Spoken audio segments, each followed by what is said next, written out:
My grandfather used to say the ocean doesn't pick fights with the shore. It just waits for the right tide. I should have remembered that before I tried to fight Victoria Sterling's bulldozers with my bare hands. But when someone threatens to erase 4 generations of your family's history, patience stops being a virtue.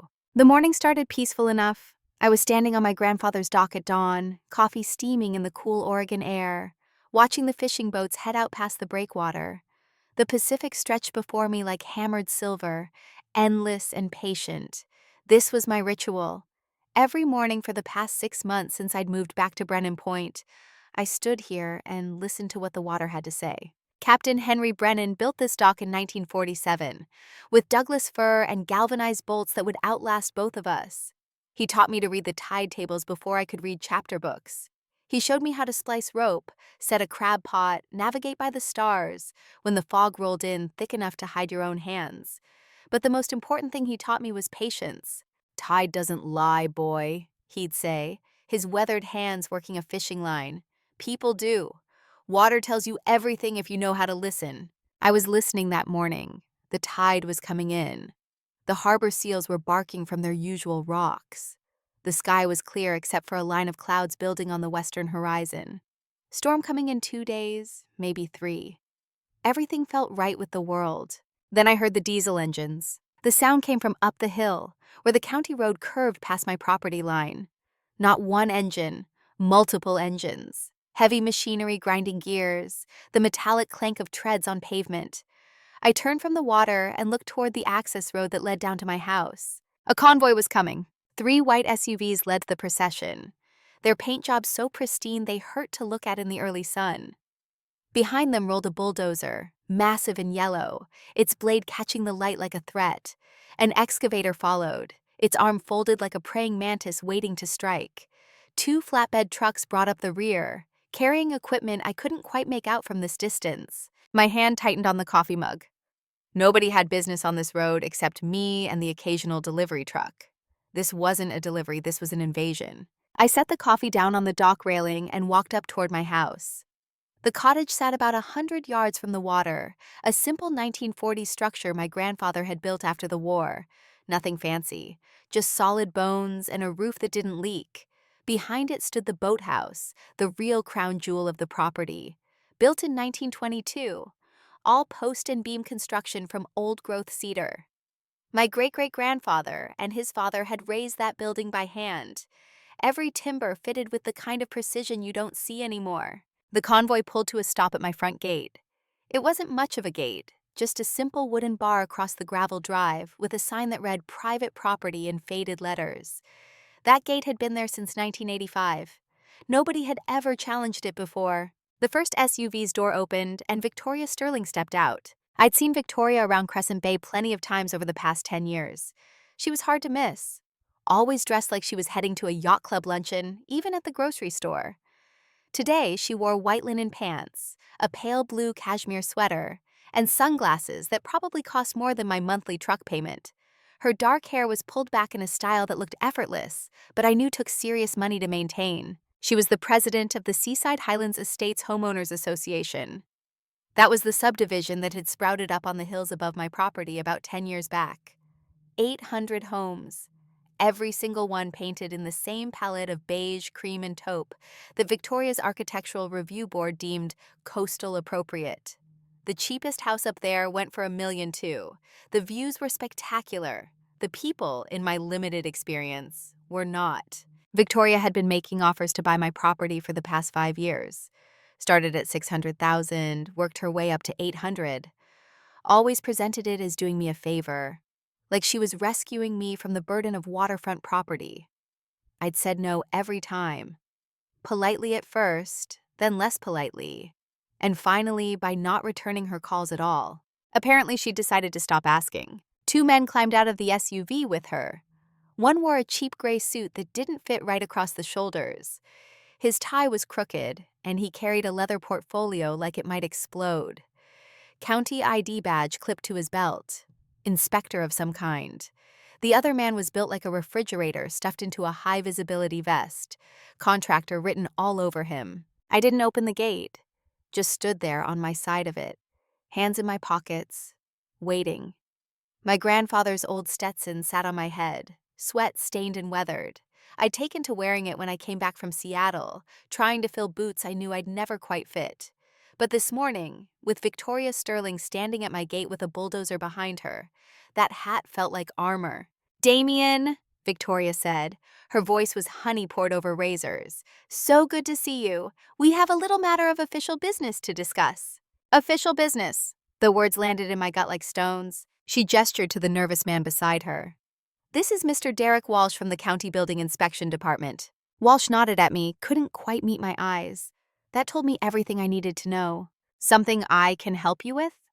I kept my voice flat. "Marine engineering teaches you to stay calm when things start going wrong. Panic kills. Clear thinking saves." "I'm afraid so," Victoria said, pulling a thick envelope from her leather portfolio. "Mr. Walsh conducted an emergency inspection of your property yesterday.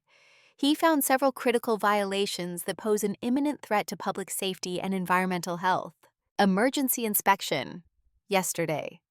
I'd been offshore all day, consulting on a pier design project for the port of Tacoma, 300 miles away with a dozen witnesses.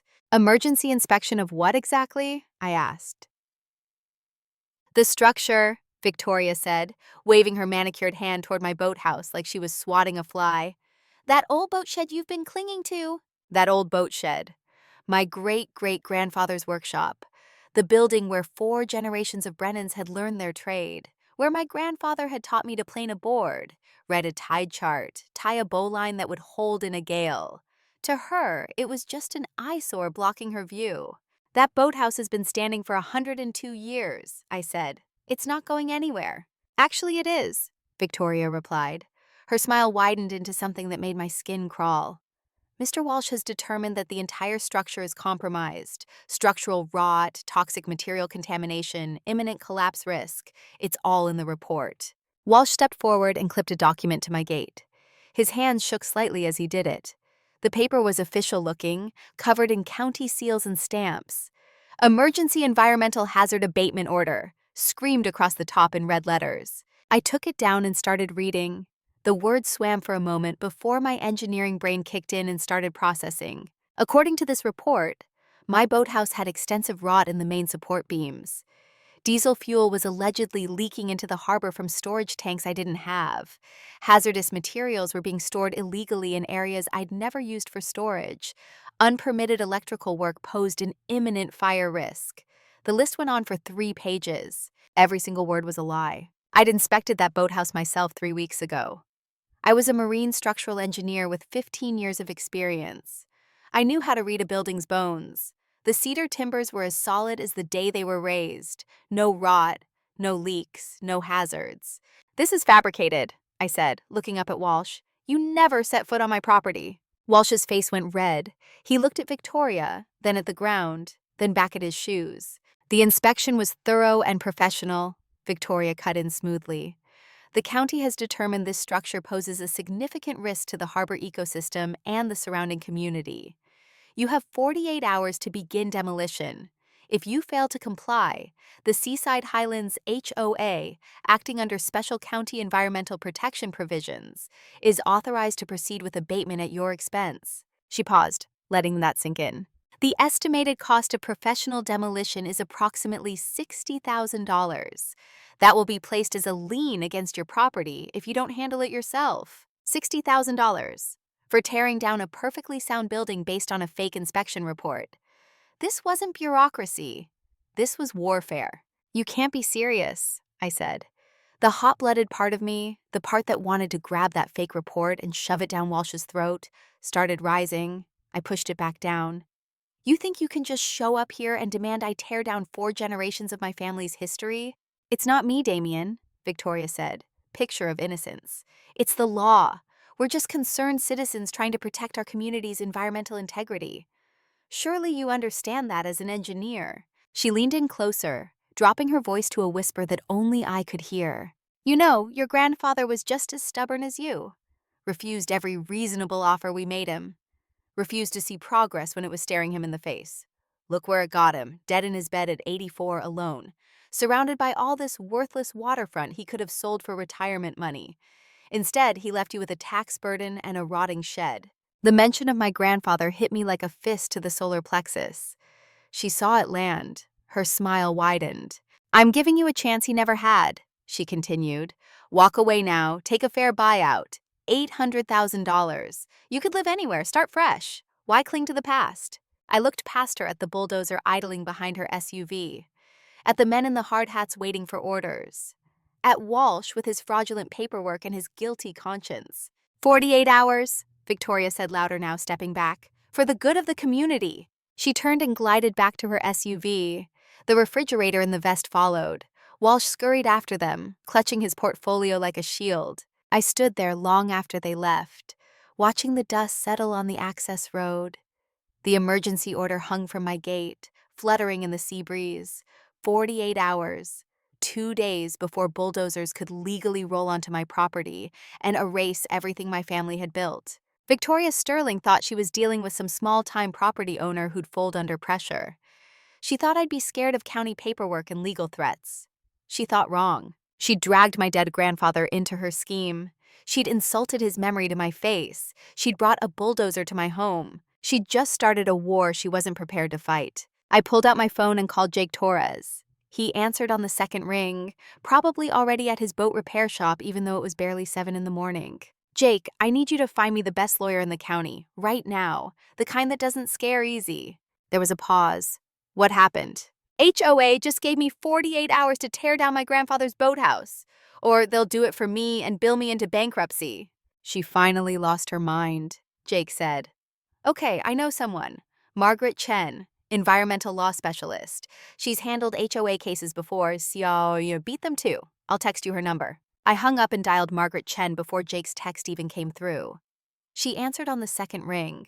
Her voice was sharp, professional, wide awake despite the hour. I explained everything in 90 seconds flat. The fake inspection, the 48-hour deadline, the threat of demolition and liens, 48 hours for a full property abatement. Her disbelief came through clear. "That's not just aggressive, Mr. Brennan. That's procedurally insane. There are notification requirements, appeal periods, environmental reviews. They're trying to steamroll you before you can mount a defense. Can you stop them?" "I can try. I'm filing an emergency injunction right now. But, Damien, I need you to do something. I need you to stall. If they show up with equipment before I get in front of a judge, you need to delay them, legally." "How?" "Get creative. You're an engineer, right? Engineers are good at that." She hung up. I stood there on my dock, looking at the boathouse. Morning light was hitting it now, turning the weathered cedar gold. Every beam in that structure had a story. The main posts my great-great-grandfather had cut from the forest above town. The roof trusses my grandfather had reinforced after the storm of 1973. The workbench where I'd learned to true aboard with a handplane. 48 hours to save 102 years of family history. I needed to understand what I was really up against. The Crescent Bay Public Library opened at 9. I was waiting at the door when Peggy Wu, the head librarian, turned the key. She'd known my grandfather. Everyone in town over 60 had known Captain Henry. "Damien," she said, surprised. "You're here early. What can I help you find?" "Everything you have on Seaside Highlands Estates development. Original planning documents, permits, environmental assessments, all of it." Peggy's eyebrows went up, but she didn't ask questions. Librarians are good like that. She led me to the local history section and pulled out boxes of archived records. Then she disappeared and came back with her own laptop. "The county digitized most planning records 5 years ago," she said. "But the really old stuff is still on microfiche." "What year are you looking for?" 1985, when they first broke ground. 3 hours later, I had the skeleton of the story. Seaside Highlands Estates was developed by Coastal Communities, LLC, starting in 1985. That company was the predecessor to Sterling Coastal Development, which was now run by Richard Sterling, Victoria's husband. The development had been marketed from day one as exclusive waterfront living with private beach access. Private beach access. That was the key selling point. Every property deed referenced it. Every sales brochure highlighted it. Homes sold for 30 to 40% more than comparable properties without beach access. But where was the beach access actually located? I pulled up property maps. The subdivision sat on the hills overlooking Crescent Bay. The beach itself was a quarter-mile stretch of rocky shoreline at the base of those hills. According to the maps, there were only 2 ways to reach that beach from the subdivision. One was a steep trail down the cliff face. That trail ran through what was now Sterling Development property. It had been open to the public until 2012, when Richard Sterling's company put up a gate and a private property sign. The other route was across my land, across Brennan Point. There was a well-worn path that cut through my property, ran past the boathouse and down to the beach. For years, people from the subdivision had been using it. I'd never made a fuss. My grandfather had believed water access should be shared. Ocean doesn't belong to anybody, he'd say. It's too big for one man to own. But I'd never given the HOA any formal easement, never signed any documents. As far as I knew, there was no legal right-of-way across my property. So how were 800 homeowners promised guaranteed beach access to a beach they had no legal right to reach? I dug deeper into the records, found the original plat map for Seaside Highlands from 1985. There, in small print at the bottom, was a note: beach access via perpetual easement. See Book 47, page 893. Book 47, page 893. That would be in the county recorder's office. I thanked Peggy and drove to the county building. The recorder's office was in the basement, a warren of filing cabinets and bound ledgers that smelled like old paper and bureaucracy. The clerk was a tired-looking woman named Ruth, who'd been working there since before I was born. I need to see Book 47, page 893, I said. Easement records. Ruth nodded and disappeared into the stacks. She came back 5 minutes later carrying a massive leather-bound ledger. She set it on the counter with a thud and opened it to page 893. The page was blank. Not redacted, not missing, just blank. Like nothing had ever been recorded there. That's odd, Ruth said, frowning. She checked the computer. System shows something was filed here in 1985, but the page is empty. Can I see the pages around it? She flipped to 892. Normal entry, some property easement from 1984. Page 894 had another easement from 1986. But 893 was just blank paper, yellowed with age. I need copies of all beach access easements filed in 1985, I said. Everything related to Coastal Communities LLC or Seaside Highlands. Ruth spent 20 minutes pulling files. She came back with a thin folder. Inside was a single document, filed April 15, 1985. Perpetual Public Beach Access Easement, the document read. Granted by Ocean View Properties Incorporated to Coastal Communities LLC for development of Seaside Highlands residential community. It was signed by James Whitmore, president of Ocean View Properties Incorporated. I pulled out my phone and started searching. Ocean View Properties Incorporated had existed from 1960 to 1982. The company had been dissolved in March of 1982, 3 years before this easement was supposedly signed. I searched for James Whitmore, found his obituary in the Crescent Bay Gazette archives. Died June 3, 1981. The document in my hands was signed by a dead man representing a company that no longer existed. The signature was dated 4 years after Whitmore died and 3 years after his company dissolved. The easement was a forgery. 800 homeowners had paid premium prices for guaranteed beach access, based on a document signed by a dead man from a dissolved company. The entire development, the whole billion-dollar neighborhood, was built on a lie. And Victoria Sterling had to know. I made copies of everything. The blank page 893, the forged easement, the corporate dissolution records, James Whitmore's death certificate, all of it. Then I called Margaret Chen. I need to see you, I said. Right now, I found something. We met at her office in an old Victorian on Main Street. Margaret was about 40, sharp eyes behind wire-rimmed glasses. The kind of lawyer who read contracts like other people read thriller novels. I spread the documents across her desk. She read them carefully, her expression getting more intense with each page. This is fraud, she said finally. Not just corner cutting. This is systematic, deliberate fraud spanning 40 years. Can we stop the demolition? We can do better than that. If this easement is forged, the HOA has no legal beach access, which means you own the only viable route to that beach. My property? Your property, specifically the access path that runs past your boathouse. That path is on your land. If the beach access they sold 800 homeowners doesn't legally exist, and you control the actual access, then you hold all the cards. She smiled. It wasn't a nice smile. But first, we need to keep them from tearing down your boathouse. I'll file for an emergency hearing tomorrow morning. Can you hold them off until then? I'll find a way. I drove home as the sun was setting. The emergency order still hung from my gate, fluttering in the evening wind. I took it down and brought it inside, spread it on my kitchen table next to all the evidence I'd gathered. Victoria Sterling thought she could bulldoze my family's history because it didn't fit her aesthetic vision. She thought I was just an obstacle to be removed. She had no idea that her entire empire, all 800 homes and premium property values, was built on forged documents. And I was about to become the gatekeeper to the only real beach access they had. I made dinner, ate it without tasting much, watched the sun go down over the Pacific. The storm clouds I'd seen that morning were closer now, building on the horizon. Storm was coming, maybe tomorrow, maybe the day after. At 2:30 in the morning, I woke to the sound of diesel engines. I was out of bed and pulling on boots before my brain caught up with my instincts.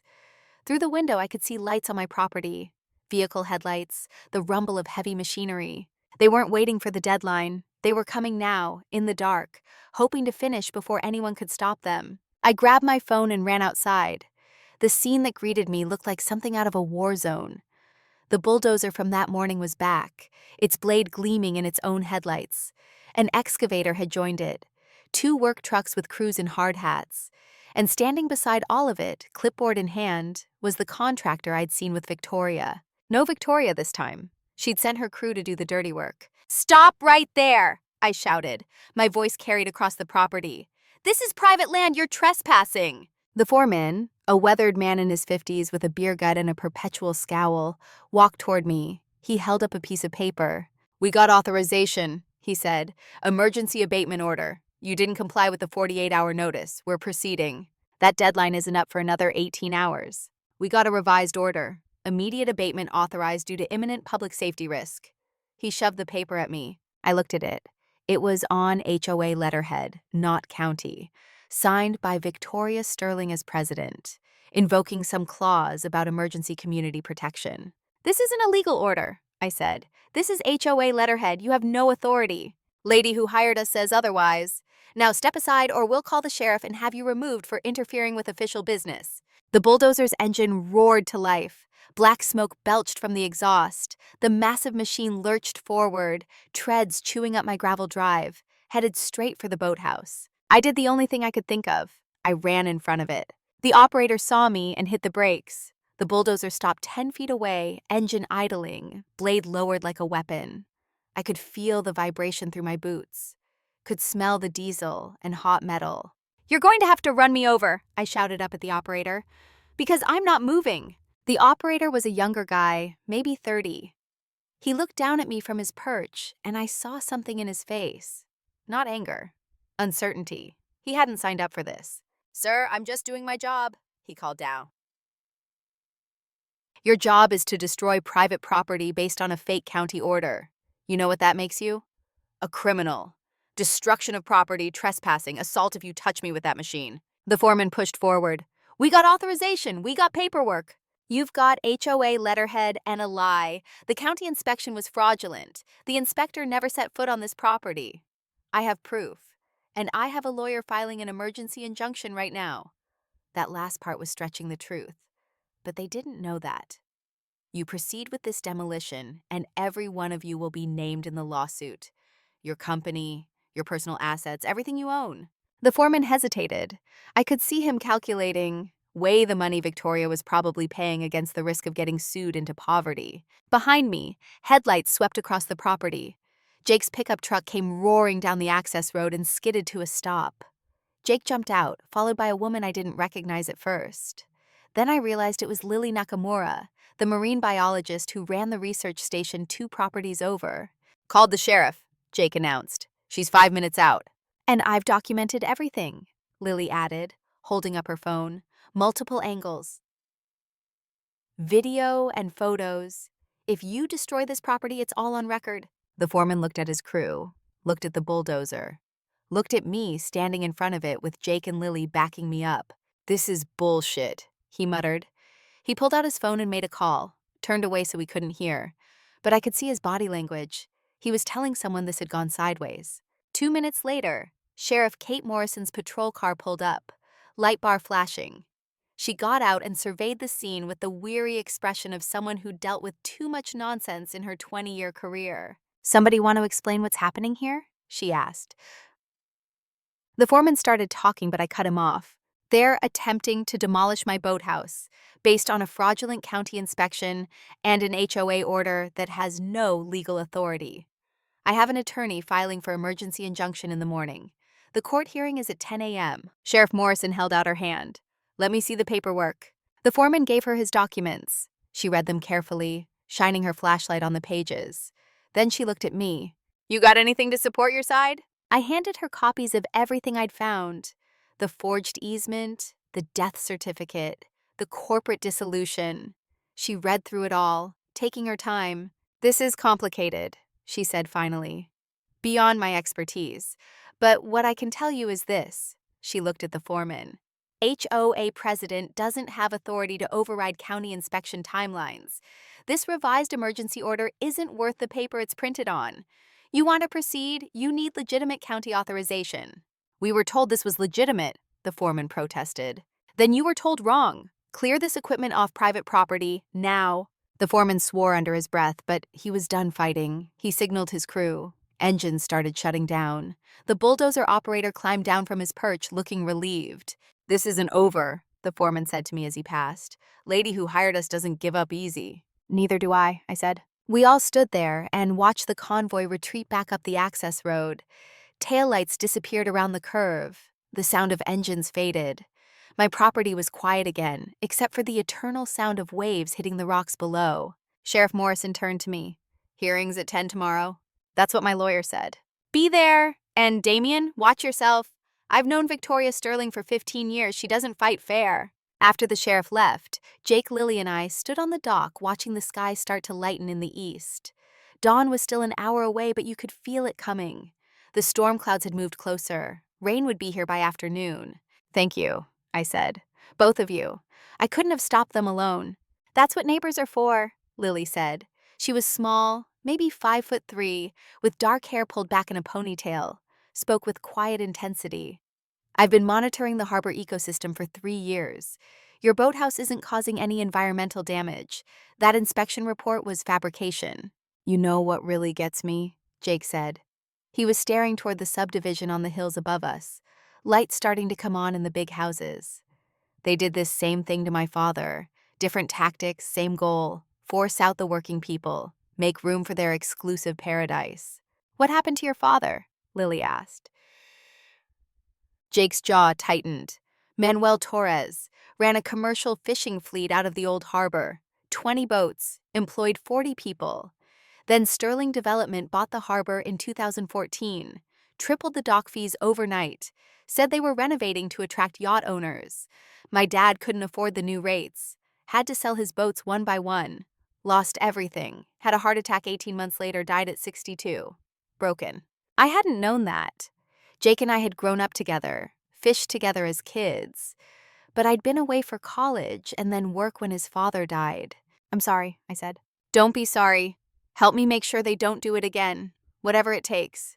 The sun broke the horizon, sending gold light across the water. The boathouse stood solid behind us, every beam intact. We'd held the line, for now. At 9:45, I walked into the county courthouse wearing the only suit I owned. Margaret Chen met me at the entrance, her arms full of document folders. Ready? She asked.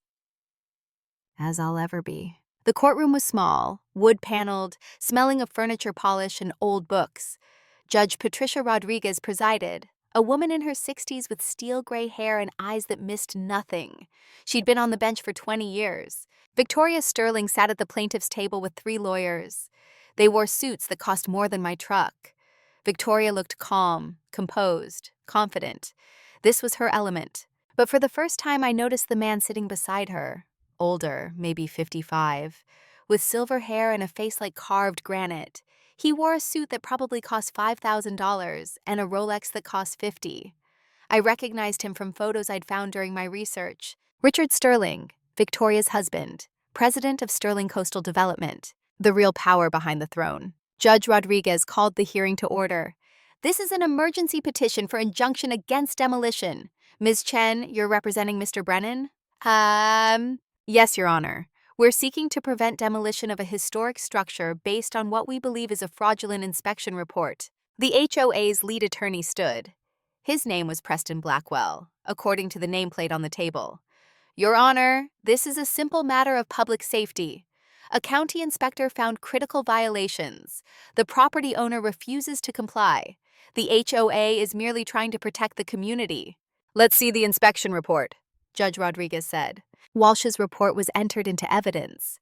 Margaret countered with my credentials as a marine structural engineer, my own inspection findings, photos showing the boathouse's sound condition, and an independent engineer's assessment I'd commissioned the day before. Mr. Walsh, the judge said, looking at the inspector's report. It says here you conducted this inspection on Tuesday morning. Did you enter the structure? There was a pause. Walsh wasn't in the courtroom. His signature was on the report, but he hadn't shown up to testify. Your Honor, Blackwell said smoothly, Inspector Walsh is unavailable today, but his written report speaks for itself. Does it? Margaret pulled out a document. Your Honor, I'd like to enter into evidence the property access logs Mr. Brennan maintains. No one entered the property on Tuesday morning. Mr. Walsh could not have conducted a legitimate inspection. Judge Rodriguez leaned forward. Where is Inspector Walsh? Why isn't he here to defend his findings? Blackwell looked uncomfortable for the first time. I'm not sure, Your Honor. We were informed he'd be available. The hearing went on for another hour.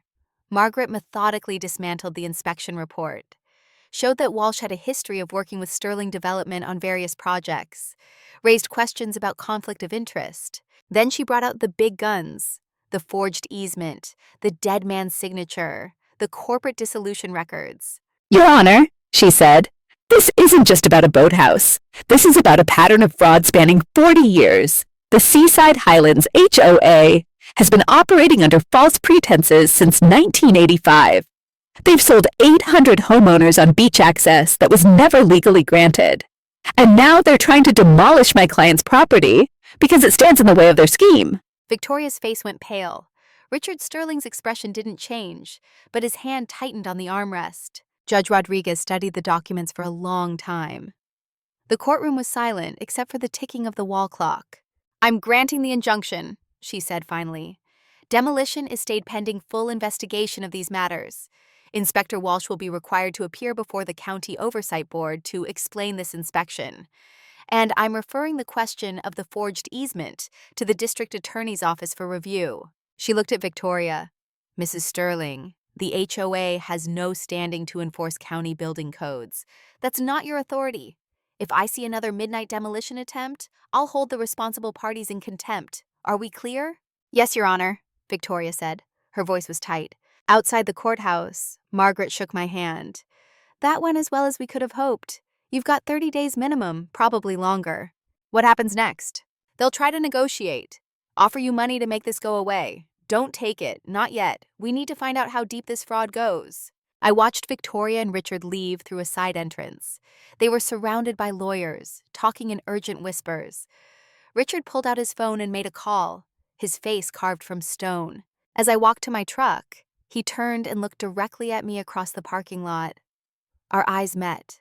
There was no anger in his expression, no emotion at all, just cold calculation. He knew I'd become a problem, and I had a feeling I knew what came next. The war had started in court, but it wasn't going to end there. I drove home under gathering storm clouds. The first drops of rain hit my windshield as I pulled into my driveway. The boathouse stood unchanged, solid as it had been for 102 years. I'd won the first battle, but standing there in the rain, looking at my grandfather's building, I knew this was far from over. Victoria Sterling had tried to use lawyers and fake paperwork to take what was mine. That hadn't worked. She'd tried to use bulldozers in the middle of the night. That hadn't worked either. Sheriff Morrison's warning echoed in my head.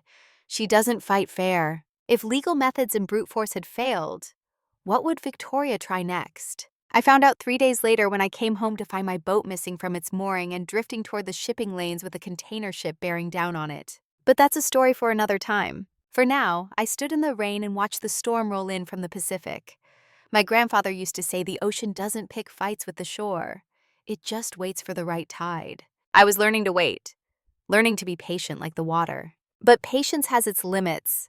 And Victoria Sterling was about to learn that when you push a quiet man too far, when you threaten everything he holds sacred, when you insult the memory of the people he loved, quiet men don't stay quiet forever. They become storms. And storms, once they start, don't stop until they've reshaped the entire shore.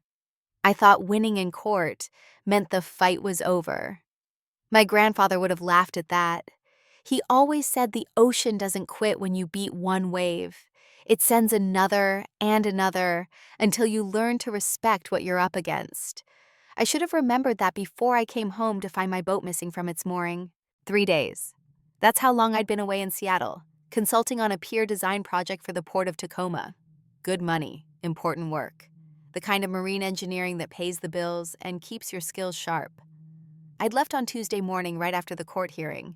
Figured I'd earned a few days of normal life after the chaos with Victoria Sterling and her bulldozers. I should have known better. The drive home from Seattle takes about 4 hours if you don't hit traffic. I hit traffic.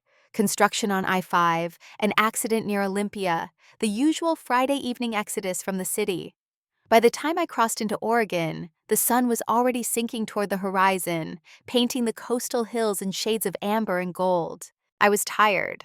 3 12-hour days of detailed engineering work, measuring pier foundations, calculating load-bearing capacities, reviewing structural plans with contractors who thought they knew better than the engineer. My brain felt wrung out. All I wanted was to get home, crack open a beer, and watch the sunset from my grandfather's dock. That's not what I got. I turned onto the access road that led down to Brennan Point around 6:15 in the evening. The gate was still there, untouched since the bulldozer incident. No signs of new harassment. No county inspectors. No HOA representatives. Just quiet coastal evening, the kind that makes you remember why you live here instead of in some city apartment. I parked the truck and grabbed my duffel bag from the back seat. The cottage looked fine. Boathouse stood solid as ever. Everything seemed normal. Then I looked at the mooring. My boat was gone. For a moment, my brain refused to process it. The mooring buoy was still there, floating in the calm water about 50 yards offshore. But the 32-foot fishing vessel that should have been tied to it, the boat I'd named Captain Henry after my grandfather, the boat I'd spent 2 years restoring, was simply not there. I dropped the duffel bag and ran to the dock, scanned the harbor. Nothing. Checked the shoreline in both directions, thinking maybe it had drifted and beached somewhere nearby. Still nothing. Then I saw it, 1/4 mile out, drifting north with the current, a white hull catching the evening light. My boat, moving fast in the outgoing tide, headed straight toward the shipping channel, and beyond it, maybe a mile out, the massive silhouette of a container ship making its way toward the harbor entrance. The world went very quiet, that particular kind of quiet that happens right before everything goes wrong. I could hear my own heartbeat, could hear the water lapping against the dock pilings, could hear faintly the deep horn of the container ship. My boat was on a collision course with several thousand tons of moving steel, and I had maybe 20 minutes before impact. I ran, not toward my cottage, toward Jake's boatyard. 1/4 mile along the shoreline road, my boots pounding pavement, lungs burning. Jake lived in the apartment above his repair shop. His workboat was always tied up at his dock. It was my only chance. The shop was closed when I got there, lights off. I pounded on the door to the upstairs apartment hard enough to rattle the frame. Jake, I need your boat! 30 seconds that felt like 30 minutes. Then the door opened. Jake stood there in boxers and a t-shirt, hair sticking up, looking like I'd woken him from a nap. Marcus, what the? My boat's adrift in the channel, container ship inbound, 15 minutes, maybe less. He didn't ask questions, didn't ask how or why or what happened, just said one word. Keys. We ran to his dock. Jake's workboat was a 24-foot aluminum hull with a 150 horsepower outboard. Stripped down, practical, built for speed and reliability. He had the engine turning over before I'd even untied the stern line. Cast off! He yelled. I threw the lines onto the dock and jumped aboard. The boat lurched forward before I'd found my balance. Had to grab the rail to keep from pitching overboard. Jake opened the throttle and the bow lifted, engine screaming. We flew across the harbor. The sun was lower now, turning everything orange and red. Beautiful sunset. Terrible conditions for navigation. The glare off the water made it hard to see anything clearly. But I could make out my boat, still drifting north, moving faster as the tide strengthened. And I could see the container ship, closer than I'd thought, maybe half a mile from the channel entrance. Its bow wave was visible now, white water pushed ahead of the massive hull. The ship's name was painted in letters 20 feet high on the bow: Nordic Star, Singapore Registry. There, I pointed. Jake saw it. Adjusted course. We were doing maybe 30 knots, the aluminum hull bouncing across the chop, spray flying. Every impact jarred my teeth. I held on and tried to calculate distances and speeds and time. The math was bad. The container ship was big, probably 800 feet long, moving at maybe 12 knots. At that size and speed, it couldn't stop or turn quickly even if the captain wanted to. The channel was narrow here, rocky bottom, strong currents. Any attempt to avoid a collision might run the ship aground. My boat, meanwhile, was 32 feet of fiberglass and wood. Against 800 feet of cargo ship, it would crumple like paper. We closed the distance. 300 yards, 200. I could see details now. Could see my boat's name painted on the transom. Could see the mooring lines trailing in the water. "Lines are cut!" I yelled over the engine noise. "Somebody cut the mooring lines!" Jake's face went hard, but he didn't say anything. Just pushed the throttle forward another inch, squeezing every bit of speed from the outboard. The container ship's horn blasted. Long, deep, urgent. The captain had seen my boat, was warning it off, trying to signal the danger. But there was nobody aboard to hear. We came alongside Captain Henry while both boats were moving, trying to match speeds in rough water. The two hulls rose and fell in different rhythms. One wrong move and we'd crash together, maybe sink both boats. "Get ready to jump!" Jake shouted. "What?" "I'll bring us close. You jump across. One chance, don't miss." He was right. No time for anything fancy. No time to tie up alongside and board carefully. Just one desperate leap between moving vessels. Jake brought his workboat in close. Closer. The gap between hulls narrowed to 6 feet, 4 feet, 3 feet. The boats pitched and rolled. I watched the gap, waiting for the right moment. "Now!" I jumped. For one horrible second, I was airborne, nothing beneath me but water, and the certainty that if I fell between the boats, I'd be crushed. Then my hands caught the rail of Captain Henry. My chest slammed into the side, knocking the wind out of me. My legs dangled, boots dragging in the water. I pulled, upper body strength from years of working on boats, hauling lines, climbing rigging, pulled myself up and over the rail, landing hard on the deck. Behind me, Jake's boat peeled away. Safe. He'd done his part. Now I had to do mine. I ran to the helm, turned the key. The engine cranked but didn't catch. Tried again. Same result. The engine turned over. Starter motor working fine, but no ignition. No time to troubleshoot. I looked up. The container ship filled my vision now. Close enough to see individual containers stacked on deck, to see the bridge windows, to see the faces of crew members staring down in horror. The ship's horn blasted again. Longer this time. More urgent. It was maybe 200 yards away, closing fast. I ran forward and grabbed the anchor. 50 feet of chain connected to 200 feet of line. Probably enough to reach the bottom here, maybe 40 feet down. The bottom was rocky, good holding ground if the anchor caught. But dropping anchor while drifting at 3 or 4 knots was dangerous. The chain could snag. The boat could swing violently. The whole rig might tear out of the deck if the anchor caught wrong. Didn't matter. It was the only chance. I heaved the anchor over the bow. The chain roared out, link after link disappearing into the water. The sound was like thunder. 30 feet, 40 feet, 50 feet of chain gone. Then the line started running. I let it go. The rope burned through my gloved hands as it paid out. 100 feet, 150, 200. The anchor hit bottom. The line went taut. For 1 second, nothing happened. The boat kept drifting, the line stretching tight as a guitar string. Then the anchor bit into rock. Captain Henry jerked to a stop so hard I nearly went over the bow. The whole boat shuddered, hull groaning, timbers creaking. The bow swung around, pointing into the current. The stern came around hard. I grabbed the rail and held on. The container ship passed 50 yards from my starboard side. I could see every detail. The rust stains on the hull plates, the paint peeling near the waterline, the huge bronze propeller churning water. The wake was enormous, rolling waves that hit Captain Henry broadside and made the whole boat pitch and roll. I looked up at the bridge, saw the captain's face, pale and shocked, saw crew members pointing, saw the fear in their eyes as they realized how close they'd come to crushing a small boat and probably killing whoever was aboard. The ship's horn blasted one more time, not warning now. Acknowledgement. Relief. The Nordic Star continued into the harbor, wakes spreading behind it. My boat rocked violently in the disturbed water, anchor chains singing with tension. But holding, still holding. I sank down onto the deck back against the cabin wall and tried to remember how to breathe. My hands were shaking, my whole body was shaking. The adrenaline that had carried me through the rescue was draining away, leaving me hollow and weak. Jake's workboat came alongside a few minutes later. He tossed me a line. "You okay?" he called. I nodded. Couldn't quite speak yet.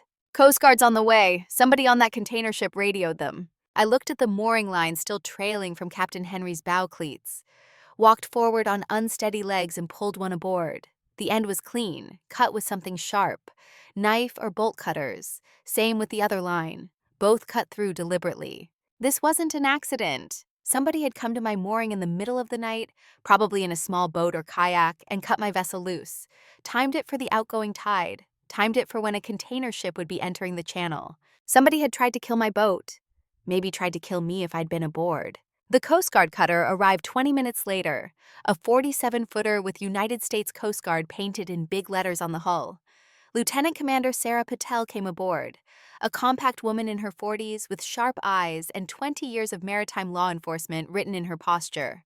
"Mr. Brennan, you're lucky to be alive," she said, "and we're lucky we don't have an environmental disaster. If that ship had hit you..." She didn't finish the sentence. Didn't need to. A collision would have meant fuel spill, debris, possible injuries or death. The kind of incident that makes national news. She inspected the mooring lines, photographed them from multiple angles, took samples of the cut ends for analysis. "This was deliberate sabotage," she said. "Criminal act. Maritime sabotage carries federal penalties." "Can you identify who did it?" I asked. "We'll try. I'm requesting surveillance footage from the yacht club. They have security cameras overlooking this part of the harbor." The yacht club. That was HOA property. Seaside Highlands owned and operated it. The same people who tried to bulldoze my boathouse. "I may have some trouble getting that footage," I said. "Leave that to me. Coast Guard has authority in maritime safety investigations. They'll provide the footage or explain to a federal judge why they won't." She filed her report, took my statement, asked detailed questions about enemies, disputes, anyone who might want to harm me or my property. I told her about Victoria Sterling, the fake inspection, the midnight bulldozer attempt, the court hearing. Her expression didn't change, but something shifted in her eyes. Recognition. Like she'd heard the name before and it meant something. "I'll be in touch," she said as she left.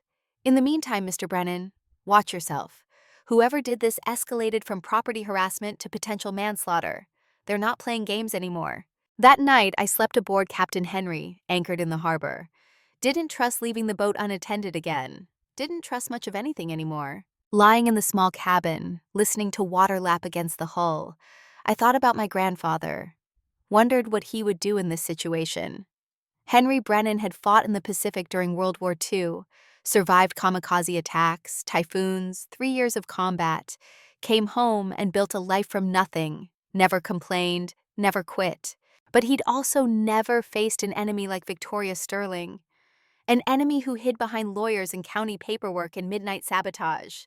An enemy who could smile to your face while arranging for your boat to be destroyed. The next morning, I towed Captain Henry back to the mooring, spent 3 hours checking every system, found the fuel line cut, clean slice right through the rubber hose. That's why the engine wouldn't start. Simple sabotage. Effective. I was replacing the fuel line when a county truck pulled up to my property. Here we go again, I thought. Another inspection. Another harassment. But it was just a code enforcement officer. Young guy, mid-20s, looked nervous. He handed me a notice. "Anonymous complaint," he said apologetically. "Says you have an unpermitted fence on the property line." I looked at the fence he was pointing to. It had been there since 1965. My grandfather built it. Probably older than the kid delivering the notice. "That fence is grandfathered," I said. "Predates all current codes." "I'm sure you're right, sir, but I have to follow up on complaints. I'll need to see documentation, original permits if you have them." I did have them, found them in my grandfather's meticulous files. Building permit from 1965, approved and stamped. Showed it to the inspector. He took photos, made notes, apologized again, and left. That was Monday. Tuesday, the health department showed up. Anonymous report of septic system failure. My septic system had been replaced 2 years ago, fully permitted and inspected. Took 3 hours of digging up records to satisfy the health inspector. Wednesday, the fire marshal. Anonymous complaint about smoke. There was no smoke, no fire, no violation. Still took half a day. Thursday, environmental quality inspector. Someone had reported illegal dock expansion. My dock hadn't changed since the 1985 survey. Another wasted day. I was losing consulting work, missing deadlines, clients were getting frustrated. Every day brought another inspector, another anonymous complaint, another few hours of defending myself against accusations I knew were false. Death by 1,000 cuts. That was the strategy. Make my life so miserable that I'd sell just to escape the harassment. Friday afternoon, Jake showed up with beer and information. "Talk to some people," he said. We were sitting on my dock, watching the sun sink toward the horizon. "You're not the only one. Victoria's been running this playbook for years." "What do you mean?" "Remember I told you about my father, the fishing fleet?" That wasn't the whole story. He took a long pull from his beer, gathering himself. Before Sterling Development bought the harbor, my dad got hit with code violations. Lots of them. Environmental compliance, safety inspections, equipment certifications. Most of it was bullshit, but he had to fight every one. Cost him thousands in legal fees. Thousands more in lost fishing time while he dealt with inspectors.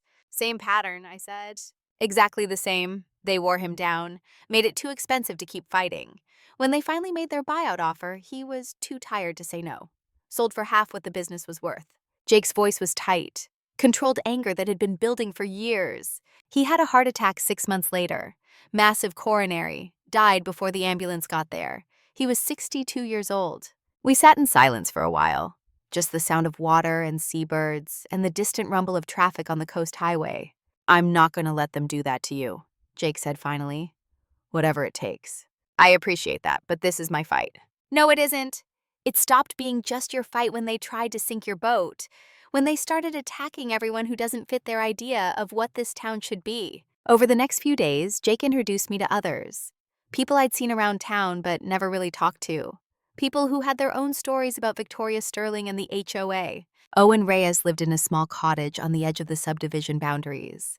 Retired fisherman, 68 years old, disabled veteran who'd served 2 tours in Vietnam. His property wasn't technically in the HOA, but that hadn't stopped them from making his life difficult. I met him at his place on a Sunday afternoon. The cottage was modest but well kept, American flag flying from a pole in the front yard. Owen answered the door in a wheelchair. His legs lost to diabetes 5 years back. "Marcus Brennan," he said, shaking my hand with a grip that still had strength in it. "Heard about your troubles. Come in." His living room was filled with photos, Navy service, fishing boats, family pictures spanning 6 decades. He made coffee and told me his story. "Had a dock out back," he said. "Nothing fancy. Just 20 feet of wooden planking where I could tie up my skiff, do a little fishing. Therapeutic, you know? After I lost my legs, getting out on the water was one of the few things that made me feel normal."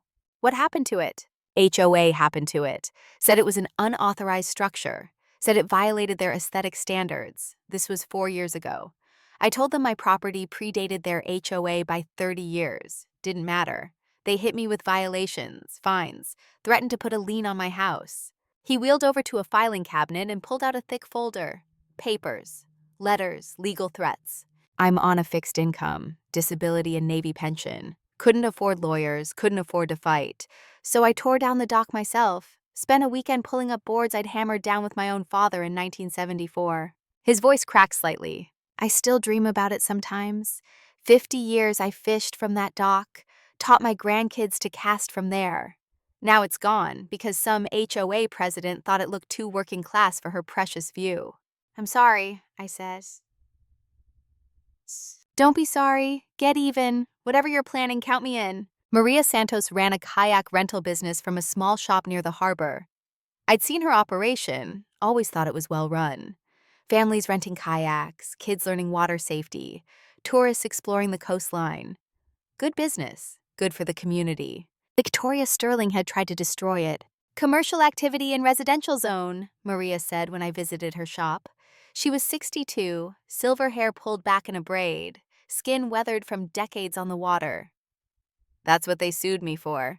Said my customers created too much traffic. Said I was running an illegal business. But you're zoned commercial, right? Exactly. County records proved it, but they sued anyway. Cost me $15,000 in legal fees before the case was dismissed. $15,000 I could have spent on new equipment, hiring staff, expanding the business. She showed me the legal bills, the threatening letters, the HOA notices claiming she was in violation of covenants that didn't apply to her property.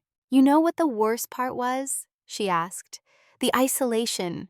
They made me feel like I was the problem, like I was the one being unreasonable for trying to run a business my parents started in 1982, before any of those people even knew this town existed.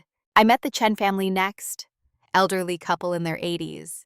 Owned a small waterfront cottage since 1972. The house was painted sky blue with white trim. Beautiful, traditional, exactly the kind of coastal cottage that defined Crescent Bay's character. Victoria had made them repaint it beige. Not the approved coastal palette, Robert Chen told me. His wife Eleanor sat beside him, holding his hand. They'd been married 60 years.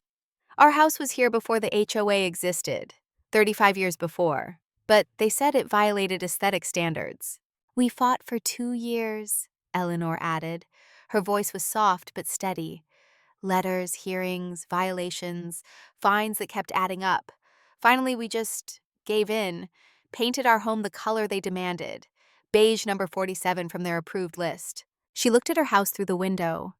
The beige paint looked wrong somehow, like a costume forced onto something that was never meant to wear it.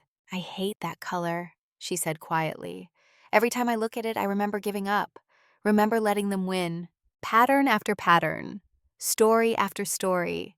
Victoria Sterling had been terrorizing this community for years, targeting anyone who didn't fit her vision of exclusive coastal living. Working-class people, small business owners, anyone who'd been here before the subdivision and refused to bend to HOA authority they'd never agreed to in the first place. I documented everything, took notes, made copies of their papers, started building a file that showed this wasn't about one boathouse or one property owner. This was systematic abuse spanning a decade. But I still didn't know what to do with it. The court had stopped the immediate threat to my property. The Coast Guard was investigating the boat sabotage. But none of that helped Owen Reyes get his dock back. None of that compensated Maria Santos for her legal fees. None of that restored the Chen's blue cottage. Then Eleanor Chen called me. Not Robert's wife Eleanor, a different Eleanor. Eleanor Chen of Chen and Associates, attorneys at law. Mr. Brennan, she said when I answered. My name is Eleanor Chen. I'd like to discuss a partnership of mutual interest. Would you be willing to meet? What kind of partnership? The kind that stops Victoria Sterling permanently. I'll explain over coffee. Tomorrow, 10 a.m., Harbor View Cafe. I almost said no. Almost told her I didn't need another lawyer. Already had Margaret handling my case. But something in her voice stopped me. Not desperation, not sales pitch, just quiet certainty, like someone who knew exactly what they were doing and exactly why. I'll be there, I said. Harbor View Cafe sat on Main Street with windows overlooking the harbor. Tourist place mostly. Overpriced coffee and decent pastries. I got there at 9:55. Eleanor Chen was already waiting at a corner table. She was 65, maybe older. Silver hair cut short and professional, elegant in a way that had nothing to do with money and everything to do with bearing. She wore a simple black suit and no jewelry except a watch. Her eyes were the sharpest thing about her. Eyes that had seen terrible things and survived them. Mr. Brennan? She stood and shook my hand. Her grip was firm. Thank you for meeting me. Please sit. I sat. She ordered plain black coffee, got straight to business. I've been following your case with the Sterlings, she said. The boathouse, the sabotage, all of it. I have reasons to want them stopped. What reasons?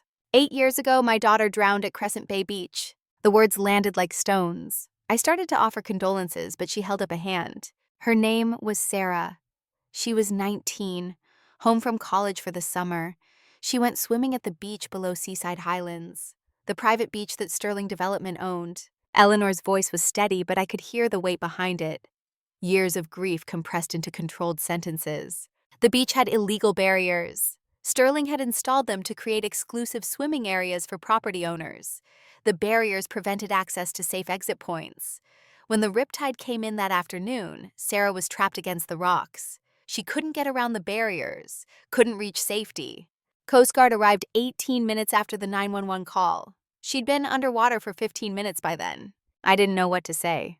Couldn't imagine that kind of loss. Sterling Development fought our liability claim for 3 years, Eleanor continued. Hired expensive lawyers, buried us in paperwork, finally settled with a non-disclosure agreement and no admission of guilt. They paid money and made the problem disappear. I'm sorry, I said. Inadequate words, but all I had.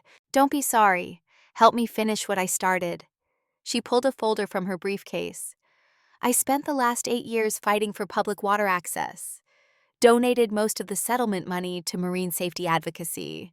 Worked with legislators to strengthen beach access laws. But Victoria and Richard Sterling keep finding ways around the rules. She slid the folder across the table. Inside were documents, property records, development permits, financial statements. They're trying to privatize the last public waterfront access in Crescent Bay, she said. Your property is the key. If they force you out, they control the only practical beach access for miles. They can turn this entire coastline into a gated community on the water. So this isn't about my boathouse, I said. It's about something bigger. It's about both. Your fight is personal, mine is too. But together, we can make it about something that matters beyond revenge. What are you proposing? I fund your legal defense. No limits. I provide strategic support. I know environmental law inside and out. 30 years with the EPA before I retired. What do you want in return? When you win, she said. Not if, when. When you win, you ensure public access to the water, not just for yourself, for everyone. I looked out the window at the harbor, thought about my grandfather, who believed the ocean belonged to everyone. Thought about Owen Reyes with no dock, Maria Santos fighting for her business, the Chens forced to paint their house beige. This property has been in my family for 4 generations, I said. It's not about public access, it's about my family's legacy. Sometimes our private fights serve public good, Eleanor said. The Sterlings want to turn Crescent Bay into an exclusive playground for the wealthy. We can stop them, but I need to know you're willing to see this through to the end. I thought about Victoria's face when she insulted my grandfather. Thought about my boat drifting toward that container ship. Thought about all the people she'd hurt over the years. All the lives she'd damaged in her quest for control. I'm willing, I said. What do we do first? Find out how Seaside Highlands HOA got beach access rights. Every property deed up there references exclusive beach access. But I can't find the original easement in county records. If that access is fraudulent, we can shut down their entire selling proposition. I already found something, I said. I told her about the forged easement, the dead man's signature, the dissolved company. Eleanor's eyes went very cold and very bright. You're certain? I have the death certificate, corporate dissolution records, the easement document with the forged signature, all of it. Then you don't just have a defense, Mr. Brennan. You have a weapon. If that easement is fake, 800 homeowners were defrauded. Their property values are built on a lie. And Victoria Sterling has been operating illegally for 40 years. She leaned forward. But we need more than documents. We need to understand the full scope of the fraud. I want you to go back to the county records office. Pull everything related to that beach property. Who owned it originally? How it was transferred? Every transaction, every filing, every piece of paper. That could take days. Then take days. This is the foundation of everything. Get it right. I spent the next week buried in county records. Peggy Wu at the library helped me navigate the archives. Ruth at the recorder's office pulled files until her fingers cramped. The story that emerged was worse than I'd imagined. The beach below Seaside Highlands had been owned by my family, the Brennans, from 1892 to 1979. That stretch of shoreline belonged to us. My great-great-grandfather's original homestead claim included both Brennan Point and the beach to the north. In 1979, my grandfather sold the beach parcel to Morrison Holdings, needed the money after a bad fishing season. Kept Brennan Point and the immediate waterfront, but let the beach go. Morrison Holdings owned it until 2012, then sold to Sterling Development. But here's what made my blood run cold. The easement granting perpetual public beach access was supposedly created in 1985 by Ocean View Properties. But Ocean View Properties had never owned that land, never had any claim to it. never had authority to grant access to anything. The whole thing was fiction. A document created out of thin air, signed by a dead man, filed in county records by someone who knew exactly what they were doing. And 800 families had bought homes worth over $1 billion total, all based on that fraudulent piece of paper. I called Eleanor. "It's bigger than we thought," I said. "The beach access doesn't just involve forged signatures. It involves property my family used to own, property that was sold legitimately but then had fake access rights attached to it retroactively." "Can you prove the timeline?" "I have deed transfers, bill of sale from 1979, every document showing clean chain of title with no easements. Then suddenly in 1985 this ghost easement appears out of nowhere." "Good," Eleanor said. "Keep digging. I want to know everyone who touched those documents, everyone who filed them, everyone who benefited." I dug. Found that the 1985 easement was filed by a law firm that no longer existed. The attorney who signed the filing died in 1998. Dead end there. But I found something else. The company that developed Seaside Highlands, Coastal Communities LLC, was wholly owned by one person in 1985, Richard Sterling's father. This fraud didn't start with Victoria. It started a generation earlier. Richard had inherited the scheme from his father, refined it, expanded it, turned it into an empire. And now I was about to tear that empire down brick by brick. I met with Eleanor again, showed her everything I'd found. She read through it all carefully, making notes, asking sharp questions. "This is prosecutable," she said finally. "Not just civil fraud, criminal fraud, conspiracy, possibly racketeering if we can show pattern of illegal activity." "What about the homeowners, the people who bought in good faith?" "They're victims too. They paid premium prices for access that never legally existed. They have claims against Sterling for fraud in the inducement." She looked up at me. "But here's what you need to understand, Marcus. Once we expose this, everything changes. Property values will crater. Homeowners will panic. 800 families will discover they were lied to about one of the main reasons they bought their homes. Some of them will blame you for revealing it. They'll want to shoot the messenger." I thought about that. Thought about the angry crowds, the lawsuits, the chaos that would follow. "They deserve to know the truth," I said. "They do, but truth comes with consequences. Are you prepared for that?" My phone buzzed. Text message from Jake. Just 2 words. "Call me. Now." I excused myself and stepped outside. Called Jake. "Coast Guard got the surveillance footage," he said, "from the yacht club. Night your boat was cut loose." "And?" "2 people, kayak. Cut your mooring lines at 2:15 a.m. Footage is grainy, but you can see them clearly enough." "Can they identify them?" "Not yet. But Marcus, there's something else. I talked to my contact at the harbor master's office. That container ship, the Nordic Star, it wasn't scheduled to enter the harbor that night." "What do you mean?" "It was scheduled for the next morning, 8 a.m. entry, but it arrived 12 hours early due to favorable winds and requested permission to enter immediately." The implication hit me like cold water. "Someone cut my boat loose expecting it to drift," I said slowly. "But they didn't expect the container ship. That was bad luck, or good luck, depending on how you look at it. Either way, they tried to destroy your boat. Coast Guard is treating it as criminal investigation now. Federal charges." I hung up and went back inside, told Eleanor what Jake had said. She was quiet for a long moment. "They're escalating," she said finally. "From harassment to sabotage. Next time might be worse." "Let them escalate. I'm not backing down." "I know, that's what worries me." She stood and gathered her papers. "Marcus, I'm going to be very direct with you. Victoria and Richard Sterling have spent 40 years building an empire on fraud. They have money, lawyers, political connections. They will not give up easily. And they've already shown they're willing to break laws and endanger lives." "I understand. I don't think you do. My daughter died because Richard Sterling cut corners on safety to save money. He's a man who values profit over human life. If he feels cornered, if he thinks you're going to destroy everything he's built, he will come at you with everything he has. Then I'll be ready." Eleanor looked at me with something like sadness in her sharp eyes. "No one's ever ready for what people like the Sterlings can do. But I'll stand with you anyway, because someone has to." She left. I sat alone in the cafe, drinking cold coffee, watching the harbor through the window. My grandfather's words came back to me. "The ocean doesn't pick fights with the shore. It just waits for the right tide." I'd been waiting, building my case, gathering evidence, being patient like the water.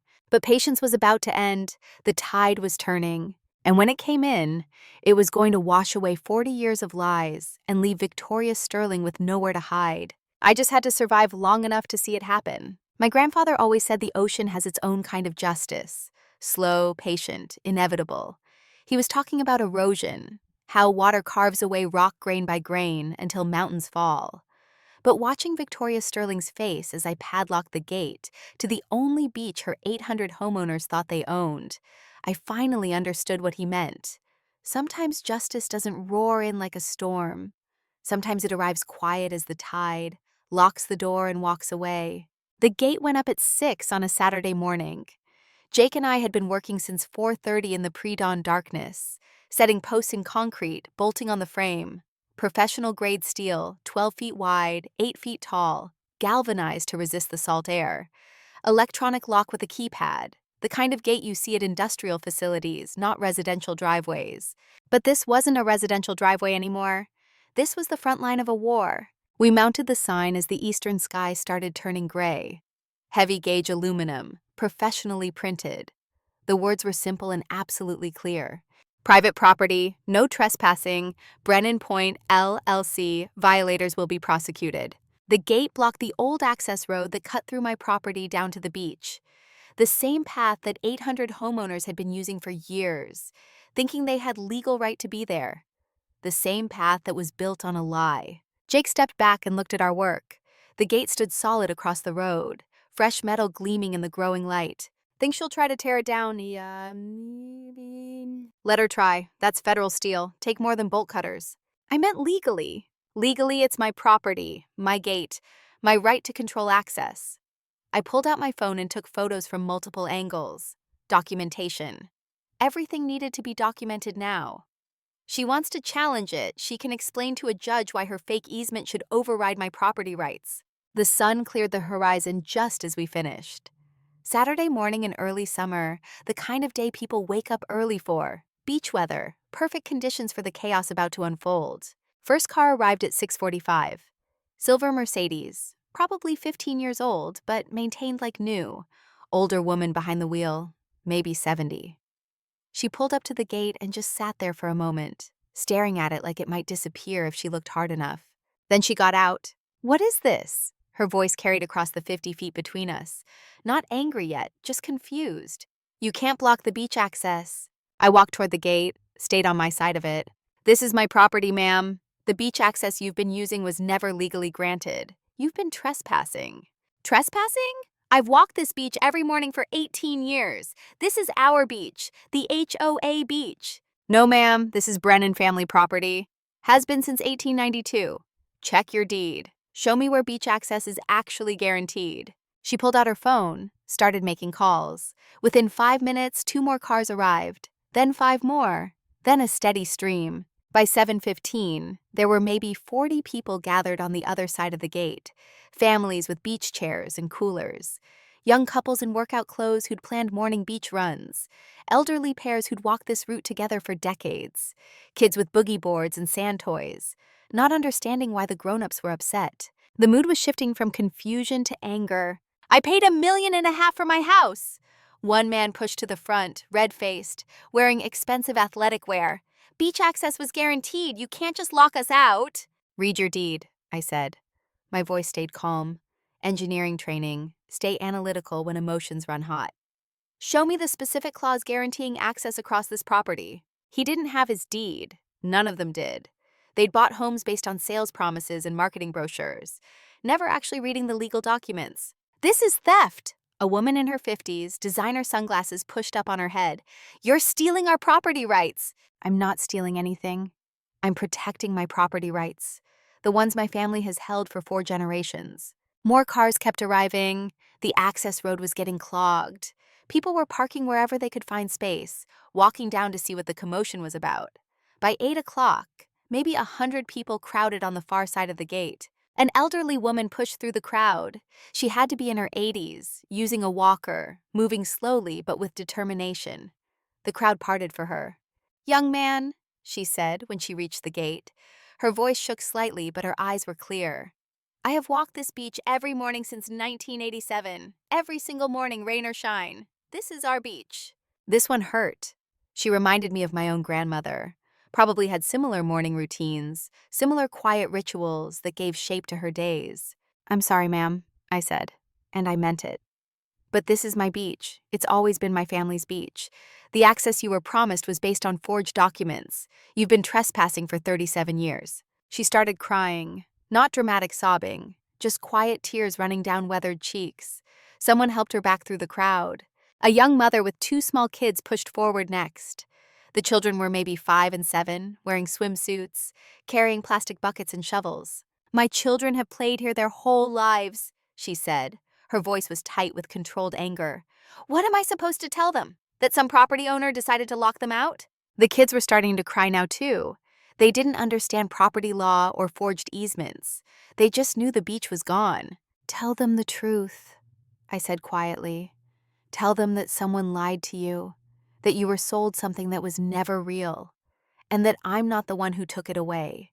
The person who forged the access rights took it away. I'm just making visible what was always true. Jake moved up beside me, didn't say anything, just stood there as backup, moral support.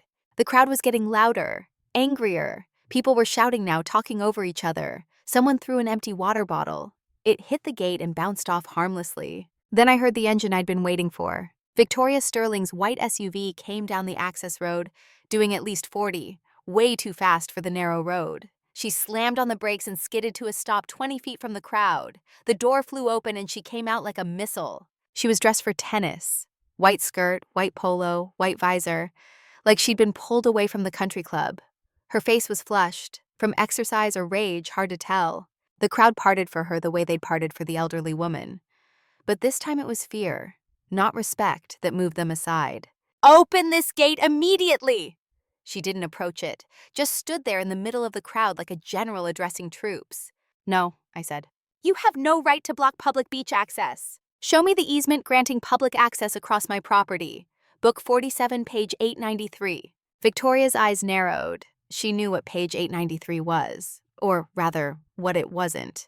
The easement is on file with the county. It's been recognized for 40 years. I pulled out the folder I'd prepared, held it up so the crowd could see. You mean this easement? I pulled out a copy of the forged document. The one signed April 15th, 1985 by James Whitmore on behalf of Ocean View Properties Incorporated. That's right. Yeah. James Whitmore died June 3rd, 1981. I held up the death certificate. Ocean View Properties was dissolved in March of 1982. I held up the corporate dissolution filing. Somehow they both signed a legal document in 1985, 4 years after Whitmore died, 3 years after the company ceased to exist. The crowd went very quiet. This easement is a forgery, I continued. Every one of you was sold a lie. You were told you had guaranteed beach access. You paid premium prices for that access. But it never existed. Not legally. I started handing copies of the documents through the gate. People grabbed them, started reading. I'd made 50 copies. They went fast. This is ridiculous. Victoria's voice was shrill now. That easement has been recognized for decades.